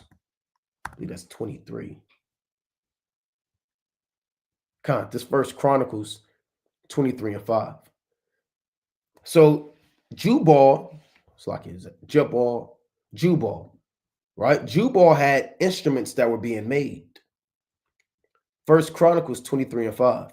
Moreover, 4,000 were porters, and 4,000 praised the Lord with the instruments which I made, said David, to praise therewith. So music is often used for praise too.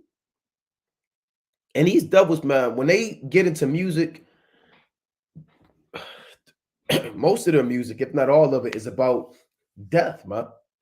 They're the only people that have a death metal, death music. They have screamo, heavy metal. And when you look up a lot of those metal bands, whatever they call them, a lot of them have demonic names attached to them, huh? right? They have lewd, wicked names. Let's see, heavy metal. And if you hear heavy metal music, that put a demon on you. Look at this, Judas Priest. What kind of name is that? Megadeth. Let a brother say I'm going to a Megadeth concert. These guys be having mosh pits. They be punching each other in the mouth, lighting the stage. They'll light the stage on fire, man, and everybody will run out. Judas Priest, wickedness, Megadeth, Black Sabbath. That's wicked. Black Sabbath, Slayer, and they got a satanic a pentagram right there. You see that in their logo, Slayer. That's that spirit of Jabal, right? Motorhead, Slipknot. That's when people hang themselves. Napalm Death, Tool, Sabotage, Exodus. What else they got? Overkill. Overkill is crazy. Venom, right? Anthrax.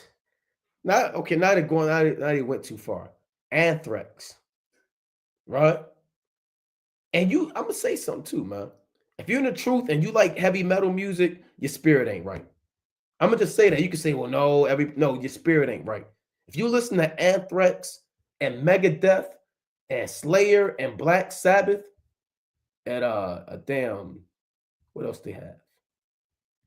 Mastodon, all these violent songs and groups, your spirit ain't right. So the point is, the spirit of creativity and the expression of man for artwork, for sculptures, for pottery, all these spirits that man is into, these spirits came from Jubal, the spirits of creativity and human expression and yet emotions that come with music, and man tapped into the flesh. All of that is the spirit of Jubal in the earth.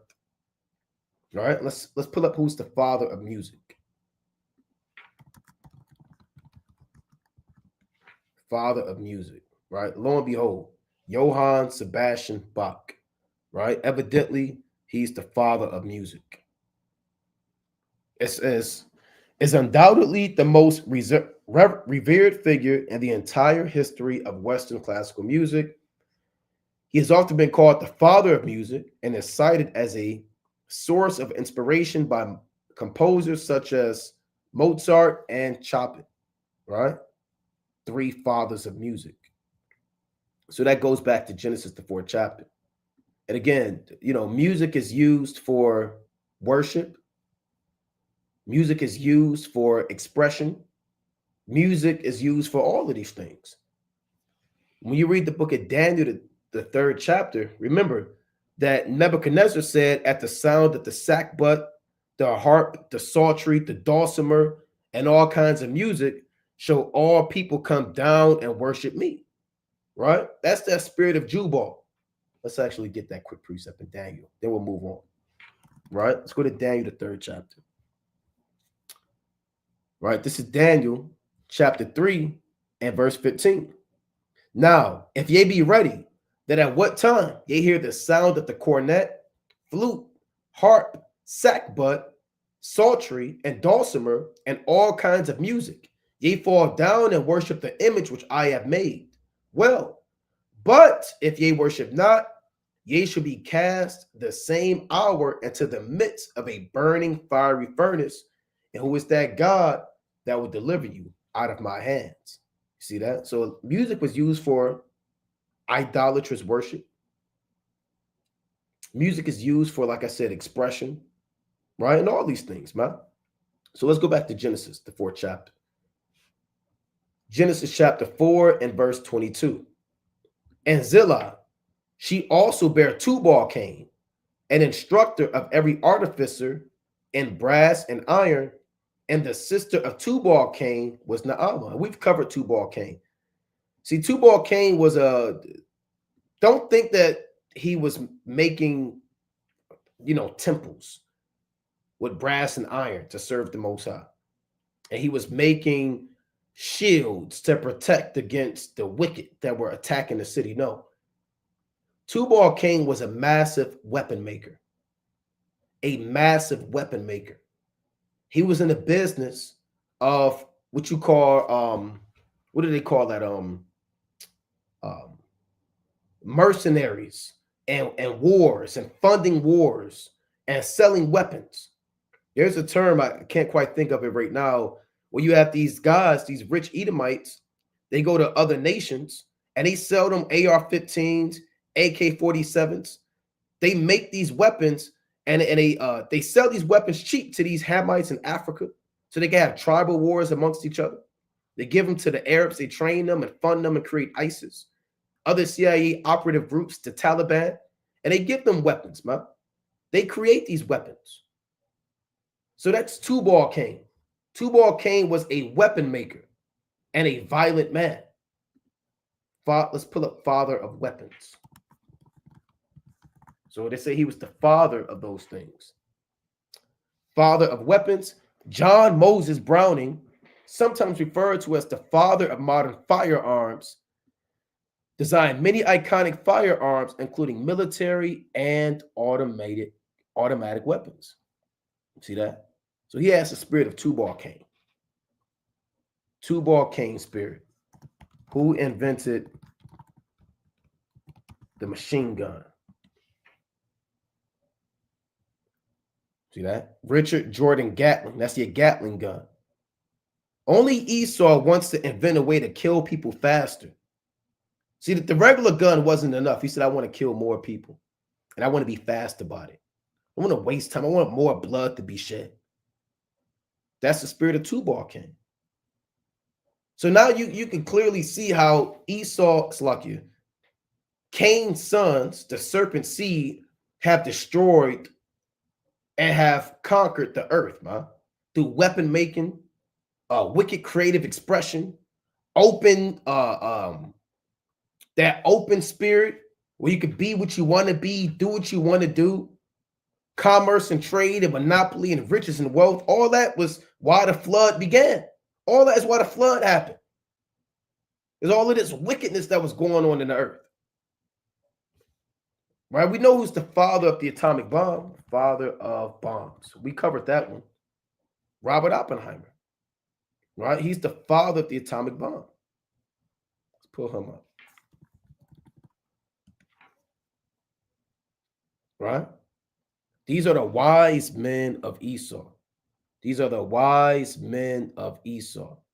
This is his blessing. Let's go to Genesis real quick. Let's get a quick precept on that. Genesis chapter 27. The blessing of Esau, that he would live by the sword. That's what the Bible calls him, the violent man. The violent man. Genesis chapter 27 and verse number 40. Here's the blessing that Isaac gave Esau.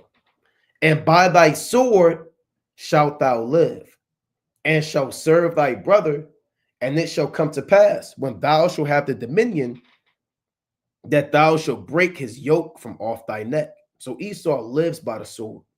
He's going to die by the sword. That's how he conquers nations, inherits wealth. You understand? It's all through the sword, through his violence, and through his military might. That's his strength. Let's go to Psalms chapter, actually, let's go to Job chapter 24 and 22. Job chapter 24 and 22. He draweth also the mighty with his power. He riseth up, and no man is sure of life. So when the sons of, when Tubal Cain and Lamech and all these men was on the earth, you had violence in the city, man. That's why the Most High said in Genesis chapter 6 that the earth was corrupt and it was full of violence. Because you have men that now had weapons. They never had these weapons before. Now Tubal Cain has found out how to build weapons. You got these brothers was living good, man. This is like the Illuminati. These guys were like the Illuminati. They had all this dark science and understanding of agriculture and trade and commerce, and one guy had weapons. One guy taught you that you can express yourself. This is like modern day Babylon. All these sons of Lamech, these sons of Noah. I mean, it's like your sons of Cain. So when the spirit of Tubal Cain was in the earth, no man was sure of life. Let's go to Psalms chapter 12. Right, and I had a few links I wanted to get into as well. No, I'm running out of time. Right, this is Psalms chapter 12 and verse number 8. It reads, "The wicked walk on every side when the vilest men are exalted." And that goes back to what we're going into in the city of Enoch. That is the first biblical dynasty that is passed down from son to son, from Cain to Enoch to Irad to all of these men, all the way down to Lamech. And when Lamech had his 3 sons, they took it to the highest level. That's like when you have the an industrial revolution or a renaissance or a massive rebirth of understanding and science and technology. That's what happened when Lamech came on the scene. His sons, they just went off, right? They just went off and they started doing what they wanted to do. So when the wicked are in power, the vilest men are going to be exalted, right? So let's pull this up. And there's an actual, did I have this? These are the sons of Cain. Now there's an actual term called raising Cain, right? Raising Cain, causing trouble or disruption. Raising Cain is a phrase that means causing trouble or disruption, and it's derived from the biblical story of Cain and Abel. The phrase has been the basis for various examples of wordplay involving homophones of one or both of its words, and that's an actual term. If somebody say they're raising Cain, you might want to get out the way. If an Edomite says, "I'm about to raise some Cain in here," you might want to look for the exit door. How demonic of a statement is that? "Oh, I'm about to raise Cain in here." That means you're about to murder somebody and lie about it, hide the body, blow up a building, build the city, freak off, tap into Satan. Watch out for brothers and watch out for an Edomite that says he's about to raise Cain, man. That's an actual thing. Right? That is an actual, look at this. To raise Cain is to raise hell. It's such a wicked system for them to even accept that quote, that term. Like it's a thing. This is and Cain, by far, top 3 most wicked men to ever be created. By far, top 3. He just was on, he was raising hell. He was building cities, man. He taught his sons wickedness. He taught his sons madness. His sons are, monopolizing the world, trade and commerce and conquering lands. He was raising hell. Cain was off. And that's the same spirit on the so-called white man.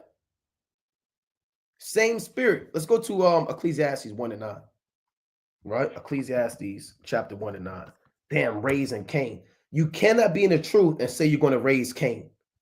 If a brother tells me in the truth he got fringes on, I'm about to raise Cain, and we marking that brother. And we're going to depart from that brother. Because his mind ain't right. His spirit is bad. He has a bad mind. Ecclesiastes 1 and 9. It reads, that which hath, the thing that hath been, it is that which shall be, and that which is done is that which shall be done, and there is no new thing under the sun. Is there anything whereof it may be said, see, this is new? It hath been already of old time, which is before us. So you can't look at the genocide that the so-called Jew is doing in Palestine and say that's new. You can't look at the injustice that's being done to our people here in America and other places of the earth and say, well, this is new. I've never seen this before. The Lord said, hold on. He says, it had been already of old time, which was before us. You can't look at the oppression that we experience in the cities, how we live in poverty. These things have been of old time, which was before us. And the old time that we're going into is the time of the sons of Cain. right? These things have been going on since the days of old. And that's why the Most High sent the flood.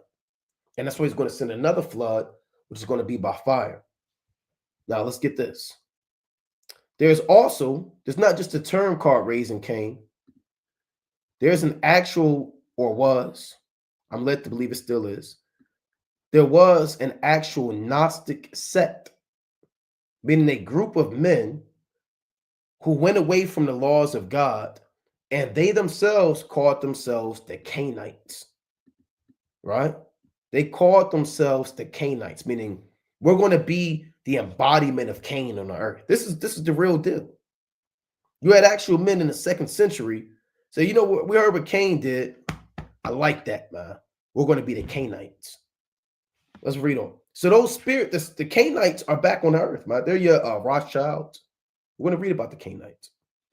We're going to read about them, but they're the Rothschilds, the Rockefellers, right? The Oppenheimers, the DuPonts, the Gettys, the Warburgers, all these men. They're the Cainites. So let's read about this. I'm not going to read this whole thing. I'm going to read a little bit. I'm going to kind of jump around. A Cainite, a member of a Gnostic sect mentioned by Irenaeus and other early Christian writers as flourishing in the 2nd century AD, probably in the Eastern Roman Empire, right? It reads, this whole thing is good. I'm going to jump down. It reads, the Cainites also read, and if you want to read this whole thing on your own, you can read on your own. It's from Britannica. I didn't make this up. This is real history, right? It reads, the Cainites also reversed biblical values by revering such rejected figures as Cain, whence their name. So they revered Cain, meaning they put Cain up on a pedestal. They worshiped Cain. Who else did they worship? Esau and the Sodomites, all of whom were considered to be bearers of an esoteric saving knowledge. And these men did have esoteric knowledge. Esau does have this knowledge. See, they knew that Cain did have knowledge on the left-hand side. They did worship Satan.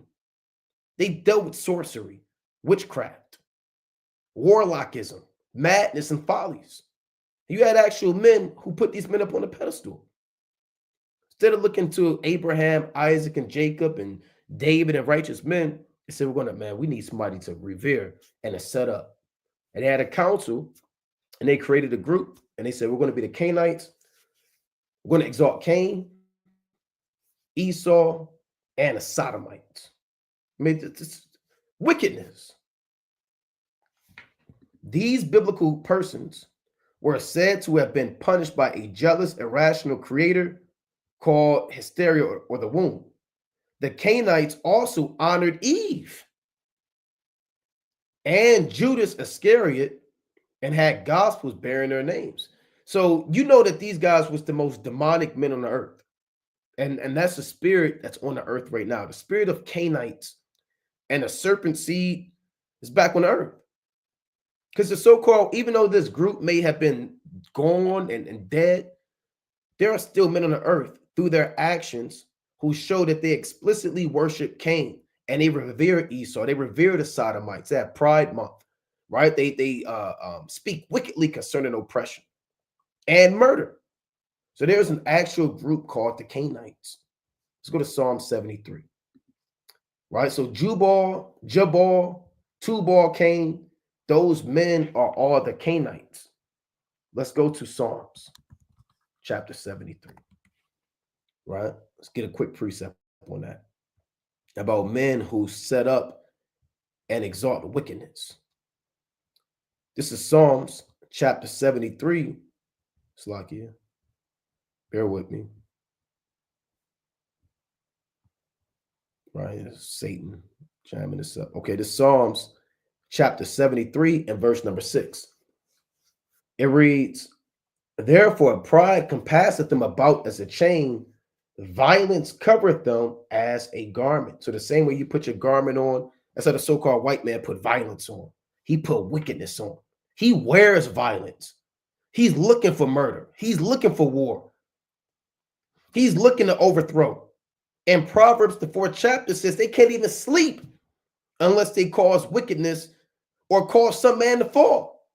In Micah chapter 2, it tells you that they oppress a man in his house, even a man in his heritage. And they think about that in their bed. That's the spirit of the Cainites, the spirit that's on the earth. And really, the top Cainite is Amalek, because he's the one that owns what Jubal owned. He's the one that owns what Jabal owned. See, Amalek owns the pipe and the harp, because he owns all of the major music record labels. I believe, I don't know if these are still relevant, but even the ones that I may not mention or name are owned by Amalek. Def Jam, Interscope, what's another one? Right? You know them, right? All of those are owned by Amalek. Every major record industry. That's the pipe and the organ. The Federal Reserve, the global reserve currency. That's the spirit of Jabal. Food distribution, plants, all of that. I mean, the Monsanto and GMOs in the food industry, clothing industry, that's all Jabal. All that is owned by Amalek today.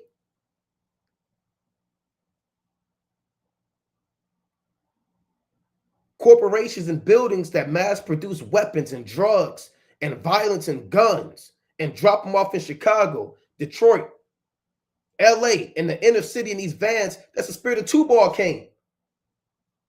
So pride compasseth them about as a chain, and violence covered them as a garment. And Amalek, he owns all that. Who's Amalek? The so-called Jew.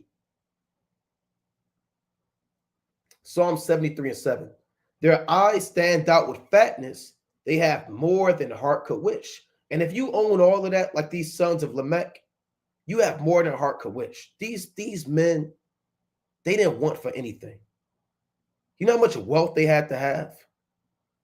How much power these men had? Lamech and all this dynasty, this kingdom. This was like Babylon the Great. Everything we're reading about with Lamech, it's like they had, this was like America. They owned everything and oppressed everybody. They had more than heart could wish. All of the skill sets are like a compilation of America when you look at it in modern time. Verse 8, they are corrupt and speak wickedly concerning oppression. They speak loftily. They set their mouth against the heavens, and their tongue walketh through the earth. Therefore, his people return hither, and waters of a full cup are wrung out to them. So if you wring out water, you only get a few drops, right? But when the so-called white man wring out his water, he get a full cup. He never fails. He's always successful. Nepotism. He's always putting his family up in power, right? He's always owning companies, industries. He has inheritance. He gets waters of a full cup. You wring out your damn towel, you get 2 drops. You'd be damned if you get any money from your family, man, on a deathbed, from your grandfather. You might get diabetes. The day your grandfather died, you found out that he gave you type 2 diabetes. And that high cholesterol, that lump in your neck that came from your grand aunt, your great aunt. You ain't getting no full cup, huh? You get a full cup of diseases. Esau living good. The Cainites was living good. Lamech is a king. He was like, these men were like gods on the earth. They had women, had all these wives, man. Lamech had 2 wives. His sons was running stuff. You know? Like I said, this is like Babylon the Great. Psalm 73:11. And they say, how doth the Most High know? And is there knowledge in the Most High? Behold, these are the ungodly who prosper in the world. They increase in riches. And that's what we're reading about in Genesis. These men, Lamech, Jubal, Tubal Cain, these are the ungodly, the serpent seed. And we're clearly reading how they prosper in the world and they increased in riches. Let's go to Psalm 17 and 14. Right? Let's go to Psalm chapter 17 and 14. It reads, from men which are thy hand, O Lord, from men of the world, which have their portion in this life, and whose belly thou fillest with thy hid treasure. They are full of children and leave the rest of their substance to their babes. So Cain left all of his substance that he got from that city to his son. Then he gave that to his son. He gave that to his son. And these are men of the world, man. These are men of the world who prosper, right? Who prosper.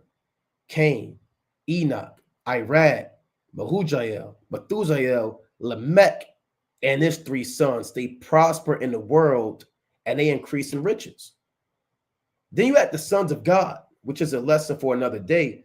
The sons of God didn't live like these men. They didn't live in these cities, right? They didn't live off of wealth and weapon making. And these men, see, the sons of God were isolated at this time. And these men called on, see, when you read about these men, it says in Genesis chapter 4, in the days of Seth, then began men to call upon the name of Yahweh Bashem Yahushua. So there's a clear difference between what the sons of the wicked were doing through technological advances for the flesh and what the sons of God were doing. The sons of God were into worship and praising the Most High. The sons of the wicked were into the world and everything that pleased the flesh. Let's prove that. Let's go back to Genesis 4, but I'm going to jump down to the last verse. I'm going to read 25. Then I'm going to jump back later, right? Genesis 4 and 25. And Adam knew his wife again, and she bare a son, and called his name Seth. For God said, she hath appointed me another seed instead of Abel, whom Cain slew. And to Seth, to him also there was born a son, and he called his name Enos. Then began men to call upon the name of the Lord. So hold on. The righteous men, they wasn't busy inventing and freaking off and how do I please the flesh and what can I do for man? They were saying, what can I do for the Most High? And that's the difference between us and Esau. He's about the flesh. He's about man and what it takes to further advance flesh and blood. We're about magnifying the name of the Most High. And we're not into, if you're in this truth, you're not really into this world like that, like the sons of Cain. We're not into weapon making and going to the gun range and heaping up weapons and the world and all these businesses and enterprise and wealth. And we're plain man, dwelling in tents, sojourners and pilgrims on the earth, man. We're into a lot of you brothers, you love nature, man. You love the trees. You love the water. You might love the beach. We're a simple people, You get you a glass of wine, you're all right. You woman, you cool, man. You have joy in your children, You might, whatever, take a walk, man. Go outside, sit outside, cook on the grill, do whatever, man. We're a simple people. Listen to some music. That's how the sons of Seth were living. A very simple, plain, righteous, godly lifestyle. In contrast to what we're reading about with the sons of Cain, right? Sons of Cain. That's why Psalm says that these are men of the world who have their portion in this life. Let's go to Job, chapter 22, right? This is Job, chapter 22, and verse number 13, right? Job 22 and 13. And thou sayest, how doth the Most High know? Can he judge through the dark cloud? Yeah, some men think that the Most High can't see because the clouds are dark. He can't see what's on the earth and his vision is blocked by clouds. Don't be a fool, right? Don't be like the wicked men who thought such vanity. Verse 14. Thick clouds are a covering to him that he seeth not, and he walketh in the circuit of heaven. Yeah, men believe that the Most High is just up there in the third heaven and he forsook the earth. He's just walking in the third heaven in a circle and he doesn't care what's going on in the earth. So they think they can get away with their sin, but the Most High is going to check you. Hast thou marked the old way which wicked men have trodden, which were cut down out of time, whose foundation was overflown with the flood? So the old way, like we read in Ecclesiastes, which wicked men have trodden, is the days before the flood. And you had all of these wars and murders going on and wickedness, which said unto God, depart from us, and what can the Almighty do for them? Yet he filled their houses with good things. So that shows that they had wealth. The sons of Cain, they had houses with good things, gold and memorabilia and wealth, women. Those three men were essentially Babylon the Great. If you got ears to hear, because they have all of the core principles and core foundations of what make America great. Military might through Tubal Cain, commerce and trade through Jabal, and expression and influence and the wine through Jabal. So they have the three major components of what makes America America. On top of Lamech, their father being a murderer. And they had their houses filled with good things. But it says, but the counsel of the wicked is far from me, right? So let's go back to this. So we went over raising Cain. Now here's from the Josephus. I'm not going to read this whole thing, but this goes into the history of the antiquity of the Jews. Now I'm going to jump down. Let's see. And I believe I brought this up before. So this goes into Cain. It says, however, he, meaning Cain, did not accept of his punishment in order to amendment, but to increase his wickedness, meaning he didn't repent. Cain wanted to increase his wickedness. For he aimed only to procure, meaning gain, everything that was for his own bodily pleasure. That's why he built the city. That was for him. That wasn't for the Most High. So Josephus was a historian that lived and walked the earth. And he's given an account of what happened in the days of Genesis. Right? You got to take the meat and cast out the bones. Right? It reads, though it obliged him, and no, this isn't like the book of Jubilees. This isn't the book of Enoch. This is a scholarly work that's referenced, like Philo and other things, right? But you have to, again, take the meat and cast out the bones. Though it obliged him to be injurious to his neighbors, he augmented, meaning increased. So this links up with Job. He augmented his household substance with much wealth. Let's go back to Job 22. So even Josephus said that Cain and his sons increased their substance with much wealth. Let's read that again.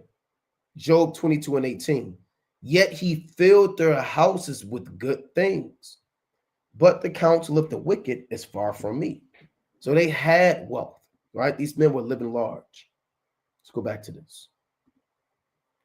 It reads, he augmented, meaning he increased his household substance, which much wealth, by rapine and violence, meaning by rape, robbery, and murder.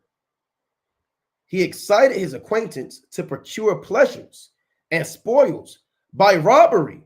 So they're telling you, man, right? Cain and his sons were robbers and murderers and became a great leader of men into wicked courses. Yeah, he was a great leader. He built the whole city. He was the king in that city. He also introduced a change in that way of simplicity wherein men lived before. See that? And was the author of measures and weights that go into currency. And whereas they lived innocently and generously, while they knew nothing of such arts, he changed the world into cunning craftiness. See that? He first of all set boundaries about lands. He built the city and fortified it with walls, and he compelled his family to come together to it and called that city Enoch after the name of his eldest son, Enoch. Now I'm going to jump down. It says, let's see. I'm going to read about Tubal. But Tubal, one of it, I'm not going to read this whole thing. You can read on your own. But Tubal, one of his children, by the other wife, exceeded all men in strength and was very expert and famous in martial performances. So he was an expert in war. He procured what tended to the pleasures of the body by that method, and first of all invented the art of making brass, right? So this man invented brass and weapons, and it says he was famous in martial performances. So war.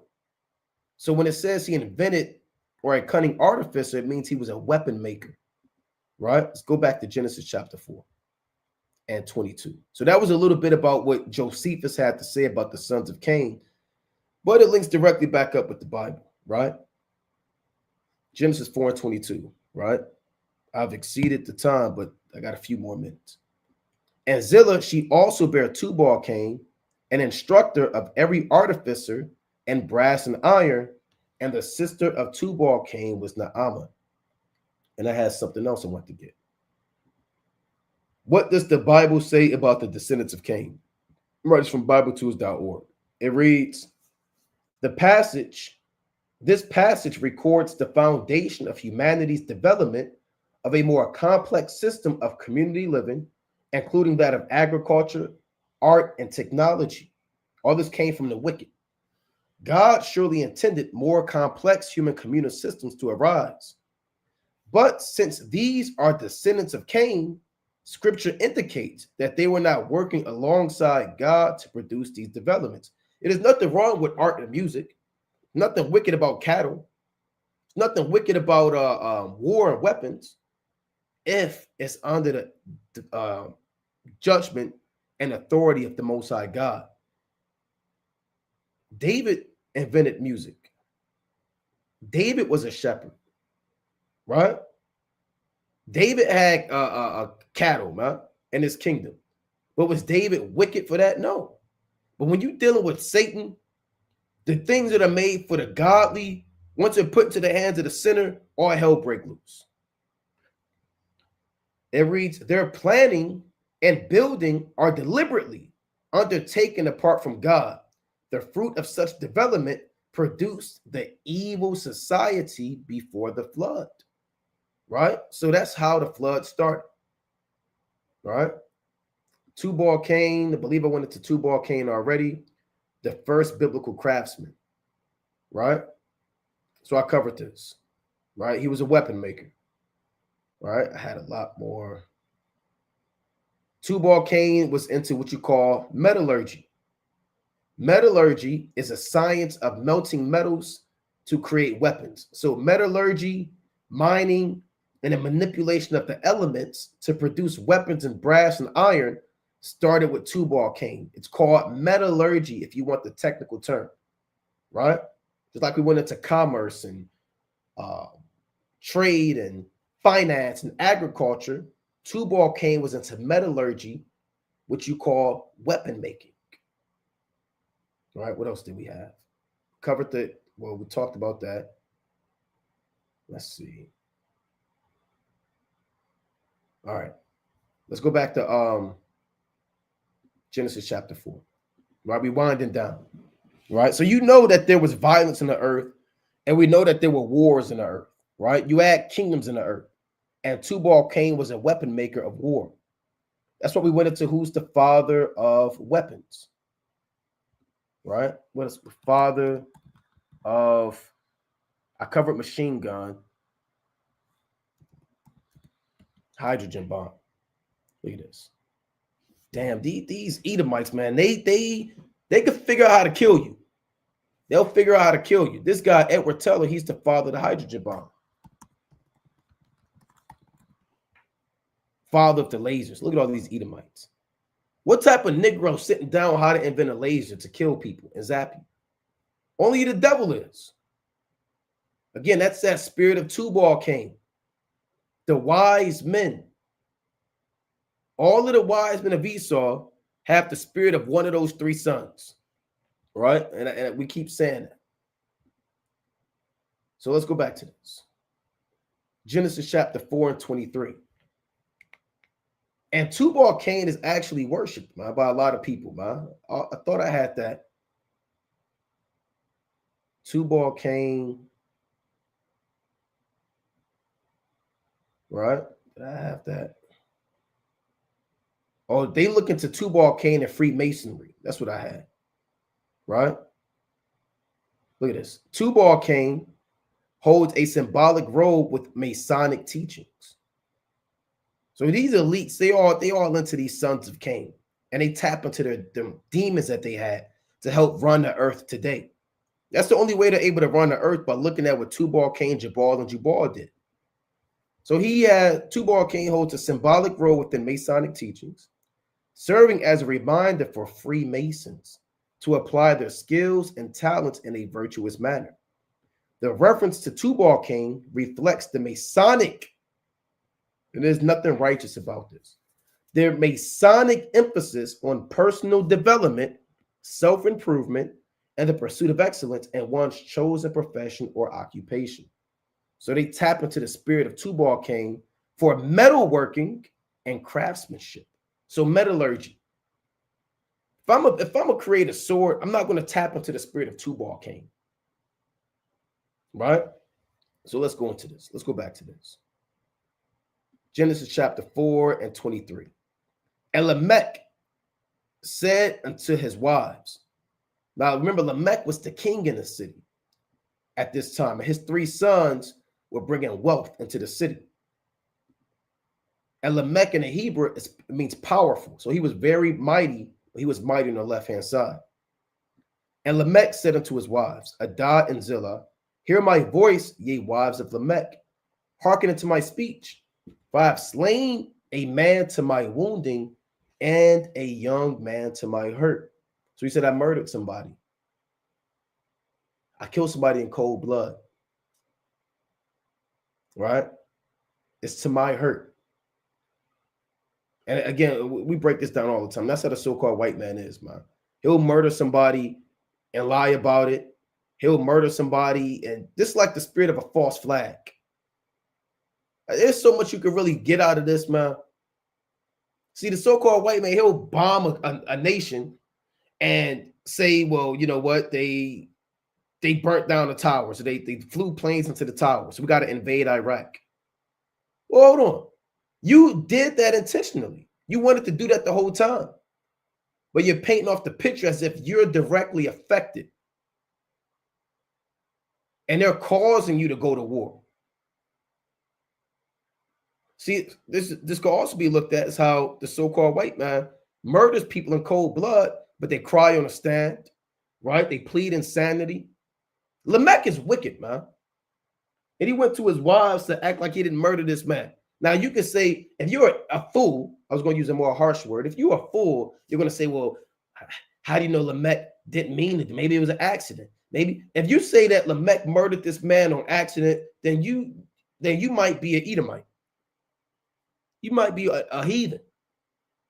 See, the men of the Yahweh Shai, we see right through this damn demon. We see right through you, Lamech. Right? We see through you, man. I slain a man to my wounding. When has a so-called white man ever murdered somebody to his wounding? When has he ever killed somebody and felt bad about it? When has he ever dropped a bomb? He dropped 2 atomic bombs.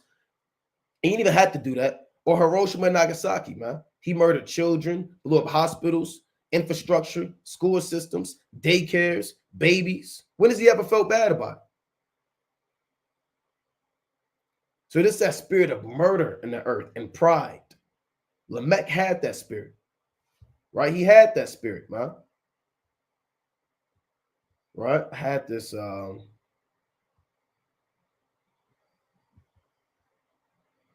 let's see, Song of the Sword. So they call that the Song of the Sword, right? The Song of the Sword is what Lamech did, man. Right? What Lamech did. A lot of scholars call it the Song of the Sword. Now, why is it called the Song of the Sword? Because essentially this is like it's like a song. That's what they would call it, right? But what he's doing is he's being deceitful, man. Let's go to Proverbs 26 and 25. Right? Proverbs 26 and 25. Quick precept. Right? It reads, when he speaketh fair, believe him not, for there are 7 abominations in his heart. So what he says, I slain the man to my wounding. I didn't mean to shoot him. My life was threatened. I felt like he was, he was threatening my life. So I had to take my gun out and I killed him. I was reaching for the taser, but instead I pulled out a weapon that's heavier, more dense, and I pulled the trigger and I felt it. Damn well you ain't mean to pull the taser out. I slain him to my wounding. I didn't mean to do this. I need a week off. I murdered 10 children in the hoods of Baltimore. Sergeant, I need a week off. I need to see a therapist. I hate that I had to fire my gun. I need to see that the police department psychologist. I fired my gun. I killed 10 Negroes and I killed 4 women last week. What do I do? The Lord said, when he speaketh fair, believe him not. For there are 7 abominations in his heart, whose hatred is covered by deceit. His wickedness shall be showed before the whole congregation. So the so-called white man and his wickedness, and even as the serpent seed in Lamech, we see right through that. And this is how you know it wasn't sincere. Verse 24. If Cain shall be avenged sevenfold, truly Lamech 70 and sevenfold. Now, how did Lamech know about this sevenfold vengeance with Cain? Well, this was passed down. Cain told his son Enoch, I'm untouchable. The Most High said nobody could kill me. Therefore, I could do what I want to do. Just like Esau, the earth is given to the hand of the wicked. He think the Most High is with him. The Lord said in Psalms 50 that thou thoughtest that I was altogether such as thyself. So Cain taught that to Enoch. That's 70-fold vengeance. Sevenfold. That's on you now. Go ahead, be a murderer. Right? The Most High said nobody can kill you. He's with you. Well, here's what the Most High said about that. Psalms chapter 50 and 21. These things hast thou done, and I kept silence. Thou thoughtest that I was altogether such an one as thyself, but I will reprove thee and set them in order before thine eyes. See, they're doing all this murder, but they think the Most High is with them. The Most High is not with you. So for Cain to say, I'll be avenged sevenfold, that's him. But he told that to Enoch. Enoch told that to his son. He told that to his son. That's how Lamech knew about it. As the new king in the kingdom of Enoch. He said, if Cain should be avenged sevenfold, truly Lamech 70 and sevenfold. Meaning I'm untouchable, man. The Most High gonna have to get up with me. I can murder if I want to murder. The Lord said, whoever slayeth Cain, vengeance is going to be on him. So whoever want to kill me, the Most High going to get with them too. The Most High had me murder him. He created me to murder. I am God.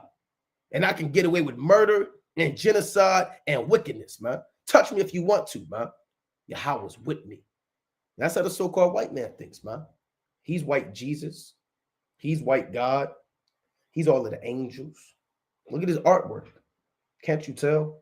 You see his museums. You see what's on TV. You see his movies he puts out every year. He really thinks that the Most High is with him. Nobody told Lamech to say that, man. That's the pride of Esau, right? Verse number 25.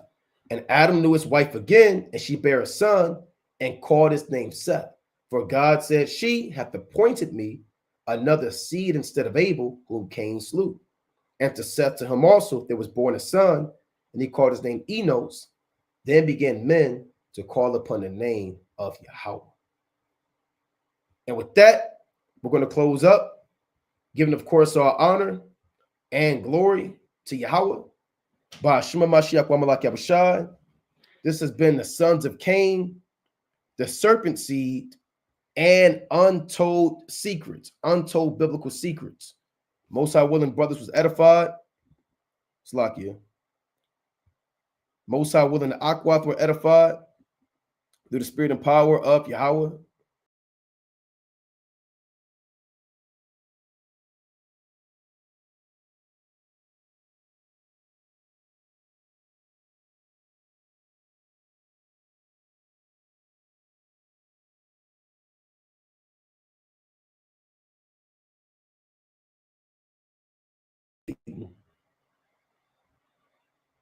All right, bear with me. Try to set this back up through the spirit. All right.